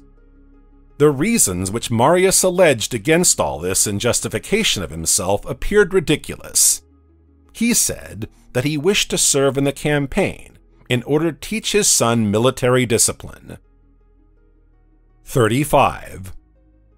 The disease that had long been rankling in the state at last broke out, when Marius had found in the audacity of Sulpicius a most suitable instrument to effect the public ruin. For Sulpicius admired and emulated Saturninus in everything, except that he charged him with timidity and want of promptitude in his measures. But there was no lack of promptitude on the part of Sulpicius, who kept 600 of the equestrian class about him, as a kind of bodyguard, and called them an opposition senate. He also attacked with a body of armed men the consuls while they were holding a public meeting. One of the consuls made his escape from the forum, but Sulpicius seized his son and butchered him. Sulla, the other consul, being pursued, made his escape into the house of Marius, where nobody would have expected him to go, and thus avoided his pursuers who ran past. And it is said that he was let out in safety by Marius by another door, and so got to the camp. But Sulla, in his memoirs, says that he did not fly for refuge to Marius, but withdrew there to consult with him about the matters which Sulpicius was attempting to make him assent to, against his will, by surrounding him with bare swords and driving him towards the house of Marius, and that finally he went from the house of Marius to the rostra, and removed, as they required him to do, the justitium. This being accomplished, Sulpicius, who had now gained a victory, got the command conferred on Marius by the votes of the assembly, and Marius, who was prepared to set out, sent 2 tribunes to receive the army of Sulla. But Sulla, encouraging his soldiers, who were 35,000 men well armed, led them to Rome. The soldiers fell on the tribunes whom Marius had sent, and murdered them. Marius also put to death many of the friends of Sulla in Rome, and proclaimed freedom to the slaves, if they would join him. But it is said that only 3 slaves accepted the offer. He made but a feeble resistance to Sulla on his entering the city, and was soon compelled to fly. On quitting Rome, he was separated from his partisans, owing to its being dark, and he fled to Solonium, one of his farms. He sent his son Marius to get provisions from the estates of his father-in-law Mucius, which were not far off, and himself went to Ostia, where Numerius, one of his friends, had provided a vessel for him, and without waiting for his son, he set sail with his stepson Granius. The young man arrived at the estates of Mucius, but he was surprised by the approach of day, while he was getting something together and packing it up, and thus did not altogether escape the vigilance of his enemies, for some cavalry came to the spot, suspecting that Marius might be there. the overseer of the farm, seeing them approach, hid Marius in a wagon loaded with beans, and yoking the oxen to it, he met the horseman on his road to the city with the wagon. Marius thus conveyed to the house of his wife, where he got what he wanted, and by night made his way to the sea, and embarking in a vessel bound for Libya, arrived there in safety. 36. The elder Marius was carried along the coast of Italy by a favorable wind, but as he was afraid of one Geminius, a powerful man, in Terracina, and an enemy of his, he ordered the sailors to keep clear of that place. The sailors were willing to do as he wished, but the wind veering round and blowing from the sea, with a great swell, they were afraid that the vessel could not stand the beating of the waves. And as Marius also was much troubled with sickness, they made for land, and with great difficulty got to the coast near Circe. As the storm increased and they wanted provisions, they landed from the vessel and wandered about without any definite object. But as happens in cases of great difficulty, seeking merely to escape from the present evil as worst of all, and putting their hopes on the chances of fortune. For the land was their enemy, and the sea also, and they feared to fall in with men, and feared also not to fall in with men, because they were in want of provisions. After some time, they met with a few herdsmen, who had nothing to give them in their need, but they recognized Marius, and advised him to get out of the way as quickly as he could, for a number of horsemen had just been seen there, riding about in quest of him. Thus surrounded by every difficulty, and his attendants fainting for want of food, he turned from the road, and plunging into a deep forest, passed the night in great suffering.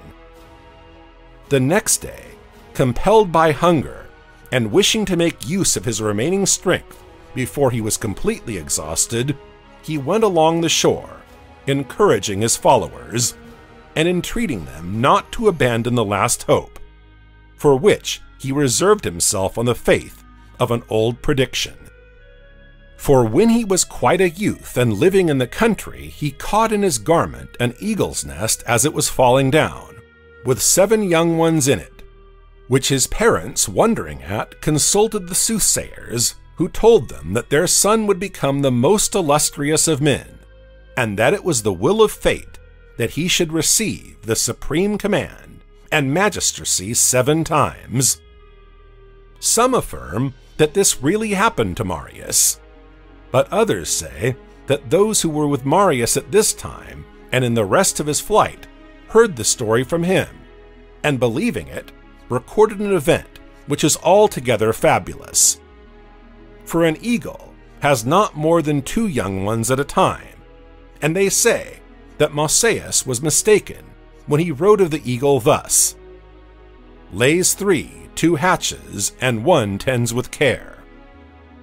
But that Marius frequently during his flight, and when he was in the extremest difficulties, said that he should survive to enjoy a 7th consulship is universally admitted.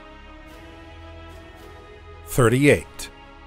They were now about 20 stadia from Minturnae, an Italian city, when they saw at a distance a troop of horse riding towards them, and as it chanced, 2 merchant vessels sailing along the coast.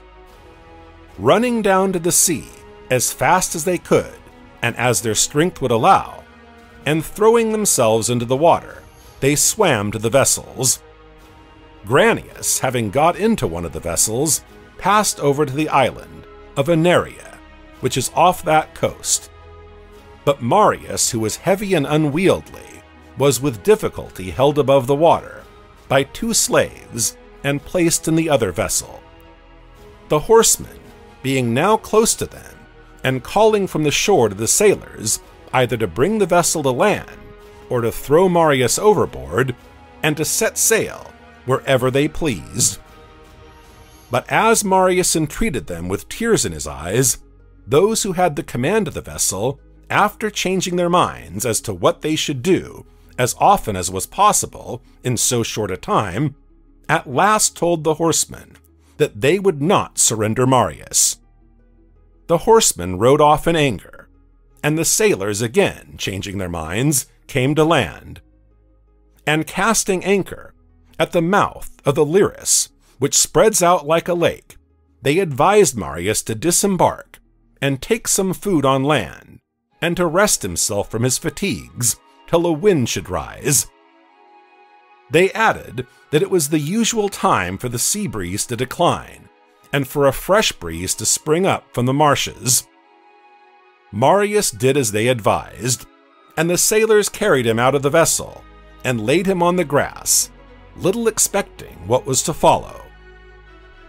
The sailors, immediately embarking again and raising the anchor, sailed off as fast as they could, not thinking it honorable to surrender Marius or safe to protect him. In this situation, deserted by everybody, he lay for some time silent on the shore, and at last recovering himself with difficulty, he walked on with much pain on account of there being no path. After passing through deep swamps and ditches full of water and mud, he came to the hut of an old man who worked in the marshes, and falling down at his feet, he entreated him to save and help a man who, if he escaped from the present dangers, would reward him beyond all his hopes. The man, who either knew Marius of old or saw something in the expression of his countenance which indicated superior rank, said that his hut was sufficient to shelter him, if that was all he wanted. But if he was wandering about to avoid his enemies, he could conceal him in a place which was more retired. Upon Marius entreating him to do so, the old man took him to the marsh, and bidding him lie down in a hole near the river, he covered Marius with reeds and other light things of the kind, which were well adapted to hide him without pressing too heavily.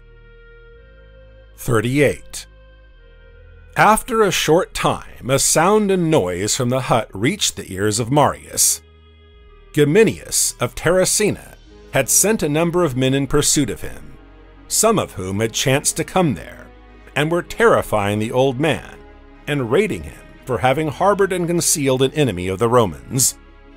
Marius, rising from his hiding place and stripping off his clothes, threw himself into the thick and muddy water of the marsh. And this was the cause of his not escaping the search of his pursuers, who dragged him out, covered with mud, and leading him naked to Minturnae, gave him up to the magistrates. Now instructions had been already sent to every city, requiring the authorities to search for Marius, and to put him to death when he was taken. However, the magistrates thought it best to deliberate on the matter first, and in the meantime they lodged Marius in the house of a woman named Fannia, who was supposed not to be kindly disposed towards him on account of an old grudge. Fannia had a husband whose name was Tinius, and on separating from him, she claimed her portion, which was considerable. The husband charged her with adultery, and Marius, who was then in his 6th consulship, presided as judge. But on the trial, it appeared that Fannia had been a loose woman, and that her husband, though he knew it, took her to wife, and lived with her a long time. Accordingly, Marius, being disgusted with both of them, decreed that the man should return the woman's portion, but he imposed on the woman, as a mark of infamy, a penalty of 4 copper coins. Fannia, however, did not on this occasion exhibit the feeling of a woman who had been wronged, but when she saw Marius, far from showing any resentment for the past, she did all that she could for him under the circumstances, and encouraged him. Marius thanked her, and said that he had good hopes, for a favorable omen had occurred to him, which was something of this sort.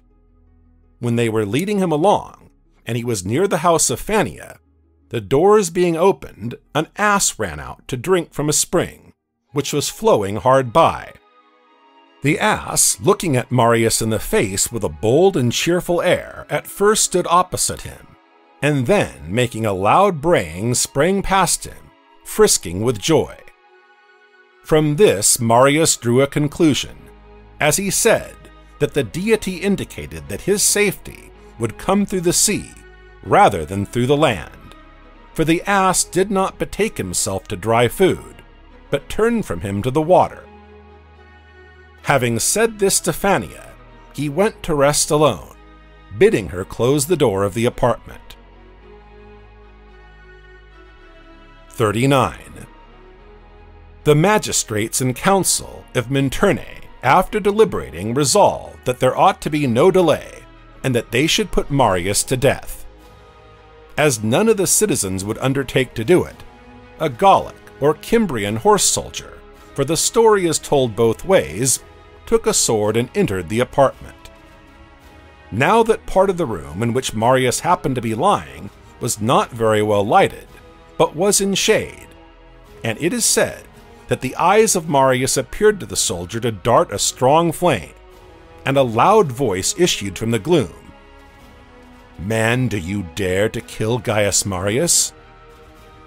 The barbarian immediately took to flight, and throwing the sword down, rushed through the door, calling out, "I cannot kill Gaius Marius!" This caused a general consternation, which was succeeded by compassion and change of opinion, and self-reproach for having come to so illegal and ungrateful a resolution concerning a man who had saved Italy, and whom it would be a disgrace not to assist. Let him go then, it was said, where he pleases as an exile, and suffer in some other place whatever fate has reserved for him. And let us pray that the gods visit us not with their anger for ejecting Marius from our city in poverty and rags. Moved by such considerations, all in a body entered the room where Marius was, and getting round him, began to conduct him to the sea. Though every man was eager to furnish something or other, and all were busying themselves, there was a loss of time. The grove of Maurica, as it is called, obstructed the passage to the sea, for it was an object of great veneration, and it was a strict rule to carry nothing out of it that had ever been carried in. And now, if they went all round it, there would of necessity be delay. But this difficulty was settled by one of the older men at last calling out that no road was inaccessible or impassable by which Marius was saved, and he was the first to take some of the things that they were conveying to the ship, and to pass through the place. 40.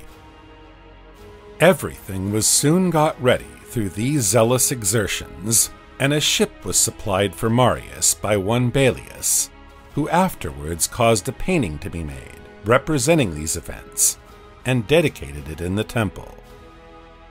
Marius, embarking, was carried along by the wind, and by chance was taken to the island Aneria, where he found Granius and the rest of his friends, and set sail with them for Libya.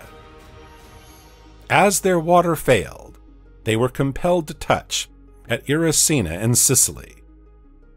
Now the Roman quaestor, who happened to be about these parts on the lookout, was very nearly taking Marius when he landed, and he killed about 16 of the men who were sent to get water.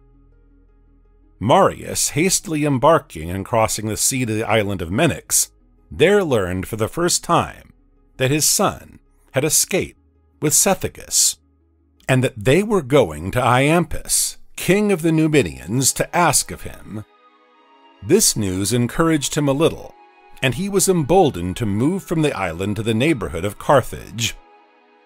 At this time the governor of Libya was Sextilius, a Roman, who had neither received injury nor favor from Marius, and it was expected that he would help him, at least as far as feelings of compassion moved a man.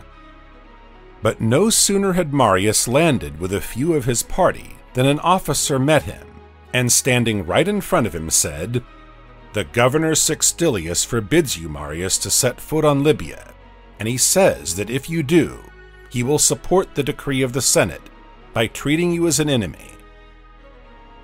On hearing this, grief and indignation deprived Marius of utterance, and he was a long time silent, looking fixedly at the officer. Upon the officer asking Marius what he had to say, what reply he had for the governor, he answered with a deep groan, "Tell him you have seen Gaius Marius a fugitive, sitting on the ruins of Carthage." A reply in which he not unaptly compared the fate of that city and his own changed fortunes. In the meantime, Iambus, the king of the Numidians, being unresolved which way to act, treated young Marius and his companions with respect, but still detained them on some new pretext whenever they wished to leave. And it was evident that he had no fair object in view in thus deferring their departure. However, an incident happened of no uncommon kind, which brought about their deliverance. The younger Marius was handsome, and one of the king's concubines was grieved to see him in a condition unbefitting his station. And this feeling of compassion was a beginning and motive towards love. At first, however, Marius rejected the woman's proposals, but seeing that there were no other means of escape, and that her conduct proceeded from more serious motives than mere passion, he accepted her proffered favors, and with her aid, stole away with his friends and made his escape to his father. After embracing one another, they went along the shore, where they saw some scorpions fighting, which Marius considered to be a bad omen. Accordingly, they forthwith embarked in a fishing boat, and passed over to the island of Cercina, which was no great distance from the mainland. And it happened that they had only just set sail when some horsemen dispatched by the king were seen riding to the spot where they embarked. Marius thus escaped a danger equal to any that ever threatened him. 41.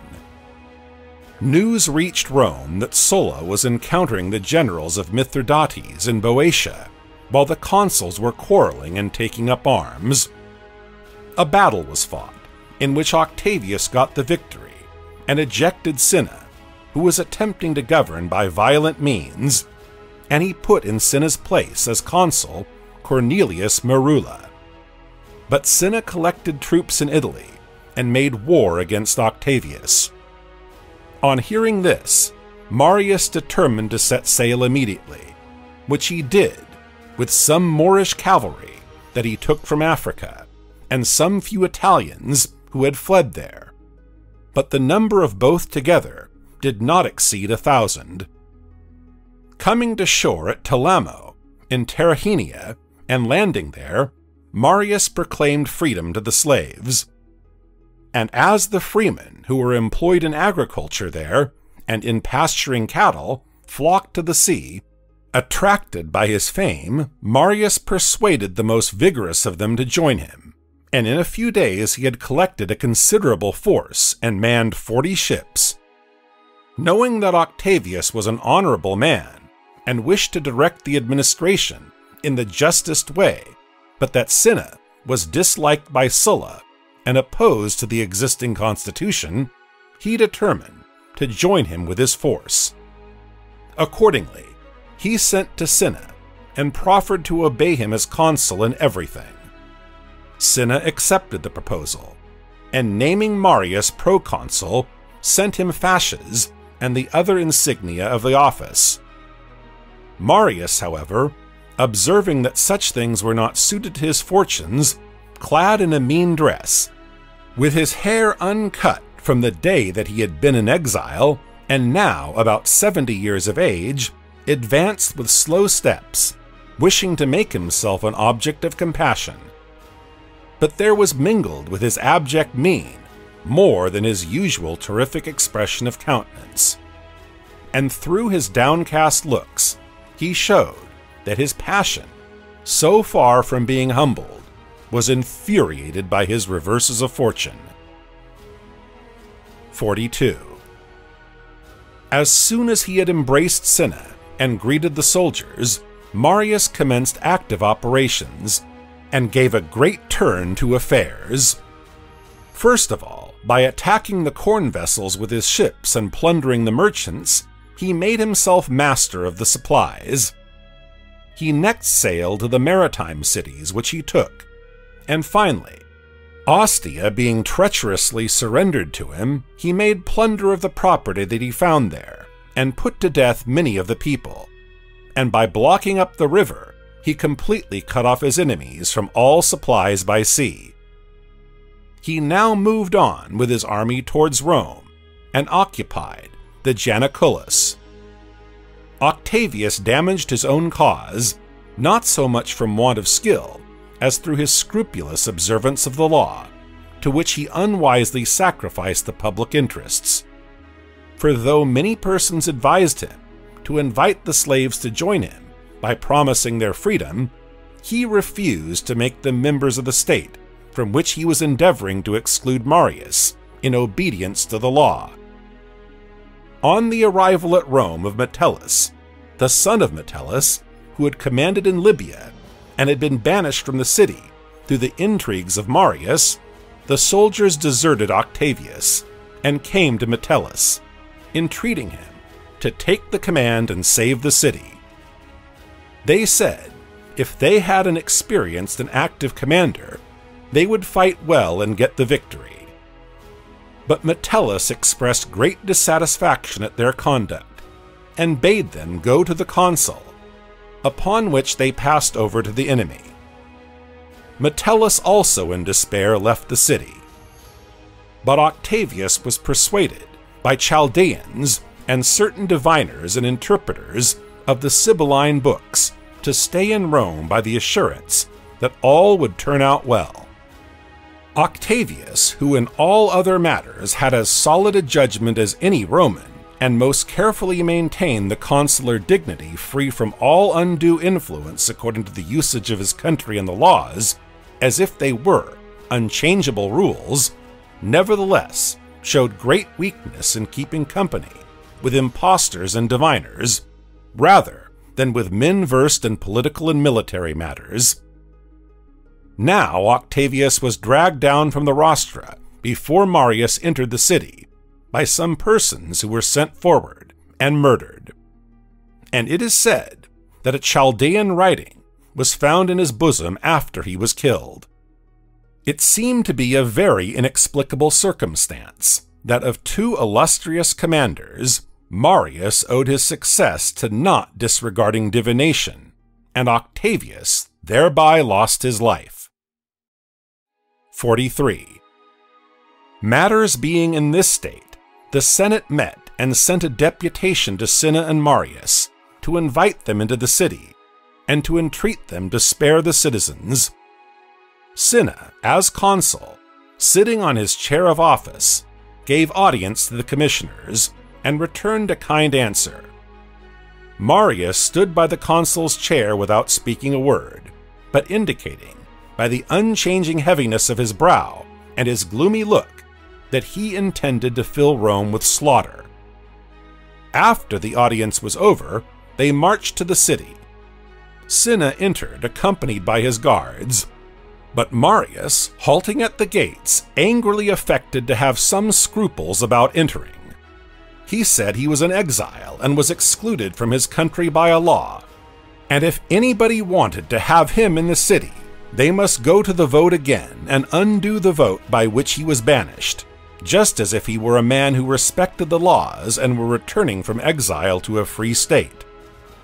Accordingly, he summoned the people to the forum, but before 3 or 4 of the tribes had voted, throwing off the mask and setting aside all the talk about being legally recalled, he entered with some guards selected from the slaves who had flocked to him, and who were called Bardi.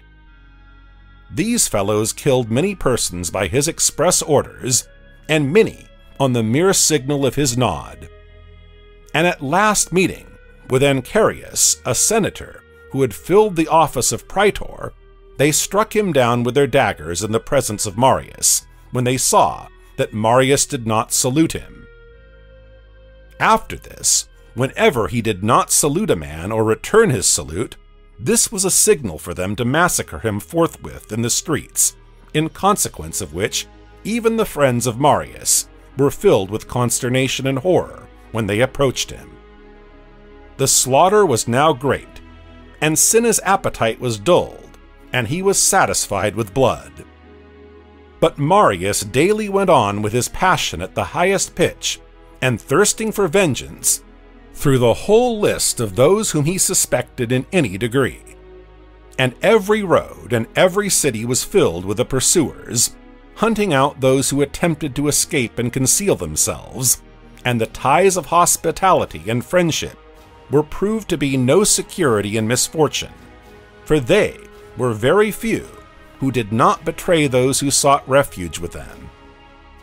This rendered the conduct of the slaves of Cornutus the more worthy of praise and admiration, for they concealed their master at home, and hanging up by the neck the dead body of some obscure person, and putting a gold ring on his finger, they showed him to the guards of Marius, and then, wrapping up the body, as if it were their master's, they interred it. The device went unsuspected, and Cornutus, being thus secreted by his slaves, made his escape to Gaul. 44. The orator Marcus Antonius found a faithful friend, but still he did not escape. This man, though poor and of the lower class, received in his house one of the most illustrious of the Romans, and wishing to entertain him as well as he could, he sent a slave to one of the neighboring wine shops to get some wine.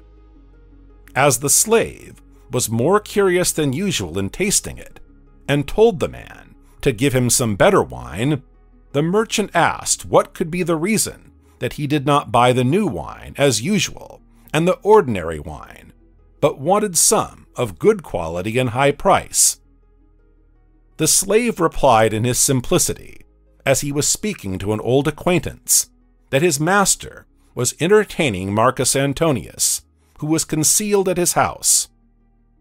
The wine dealer, a faithless and unprincipled wretch, as soon as the slave left him, hurried off to Marius, who was at supper, and having gained admission, told him that he would betray Marcus Antonius to him.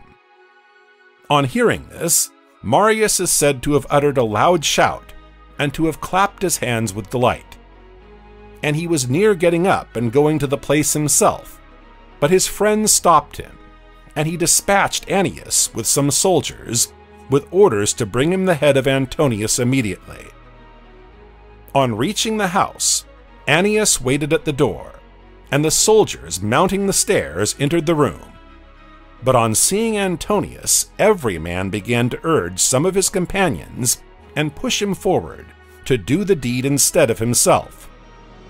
And so powerful were the charm and persuasion of his eloquence, when Antonius began to speak and pray for his life, that not a man of them could venture to lay hands on him or look him in the face, but they all bent their heads down and shed tears. As this caused some delay, Annius went upstairs, where he saw Antonius speaking, and the soldiers, awed and completely softened by his eloquence, on which he abused them, and running up to Antonius, cut off his head with his own hand. The friends of Cadalus, Lutatius, who had been joint consul with Marius, and with him had triumphed over the Cimbri, interceded for him with Marius, and begged for his life. But the only answer they got was, "He must die." And accordingly, Cadalus shut himself up in a room, and lighting a quantity of charcoal, suffocated himself. Headless trunks thrown into the streets and trampled underfoot excited no feeling of compassion, but only a universal shudder and alarm. But the people were most provoked by the license of the Bardi, who murdered fathers of families in their houses, defiled their children, and violated their wives. And they went on plundering and committing violence, till Cinna and Sertorius combining, attacked them when they were asleep in the camp, and transfixed them with spears. 45. In the meantime, as if the wind was beginning to turn, reports reached Rome from all quarters that Sulla had finished the war with Mithridates and recovered the provinces, and was sailing against the city with a large force. This intelligence caused a brief cessation and pause to unspeakable calamities, for Marius and his faction were in expectation of the immediate arrival of their enemies. Now being elected consul for the 7th time, on the very calends of January, which is the beginning of the year, Marius caused one Sextus Lucinus to be thrown down the Tarpeian rock, which appeared to be a presage of the great misfortunes that were again to befall the partisans of Marius and the state. But Marius was now worn out with labor, and as it were, drowned with cares, and cowed in his spirit. And the experience of past dangers and toil made him tremble at the thought of a new war, and fresh struggles and alarms, and he could not sustain himself when he reflected that now he would have to hazard a contest, not with Octavius or Merula at the head of a tumultuous crowd and seditious rabble, but that Sulla was advancing. Sulla, who had once driven him from Rome, and had now confined Mithridates within the limits of his kingdom of Pontus. With his mind crushed by such reflections, and placing before his eyes his long wanderings and escapes, and dangers in his flight by sea and by land, he fell into a state of deep despair, and was troubled with nightly alarms and terrific dreams, in which he thought he heard a voice continually calling out, "Dreadful is the lion's lair, though he is no longer there." As he greatly dreaded wakeful nights, he gave himself up to drinking and intoxication at unseasonable hours, and to a degree unsuited to his age, in order to procure sleep, as if he could thus elude his cares. At last, when a man arrived with news from the sea, fresh terrors seized him, partly from fear of the future, and partly from feeling the burden and the weariness of the present state of affairs. And while he was in this condition, a slight disturbance sufficed to bring on a kind of pleurisy, as the philosopher Posidonius relates, who also says that he had an interview and talked with him on the subject of his embassy, while Marius was sick. But one Gaius Piso, an historian, says that Marius, while walking about with some friends after supper, fell to talking of the incidents of his life, beginning with his boyhood, and after enumerating his many vicissitudes of fortune, he said that no man of sense ought to trust fortune after such reverses. Upon which he took leave of his friends, and keeping his bed for 7 successive days, thus died. Some say that his ambitious character was most completely disclosed during his illness by his falling into the extravagant delusion that he was conducting the war against Mithridates, and he would then put his body into all kinds of attitudes and movements, as he used to do in battle, and accompany them with loud shouts and frequent cheers. So strong and unconquerable a desire to be engaged in that war had his ambitious and jealous character instilled into him, and therefore, though he had lived to be 70 years of age and was the first Roman who had been 7 times consul, and had made himself a family and wealth enough for several kings, he still bewailed his fortune and complained of dying before he had attained the fullness and completion of his desires. 46. Now Marius died, having held for 17 days his 7th consulship, and immediately there were great rejoicings in Rome, and good hope that there was a release from a cruel tyranny. But in a few days men found that they had exchanged an old master for a young one, who was in the fullness of his vigor. Such cruelty and severity did the son of Marius exhibit in putting to death the noblest and best citizens. He gained the reputation of a man of courage, and one who loved danger in his wars against his enemies, and was named a son of Mars. But his acts speedily showed his real character, and he received instead the name of a son of Venus. Finally, being shut up in Praenoste by Sulla, and having in vain tried all ways of saving his life, he killed himself when he saw that the city was captured and all escape was hopeless.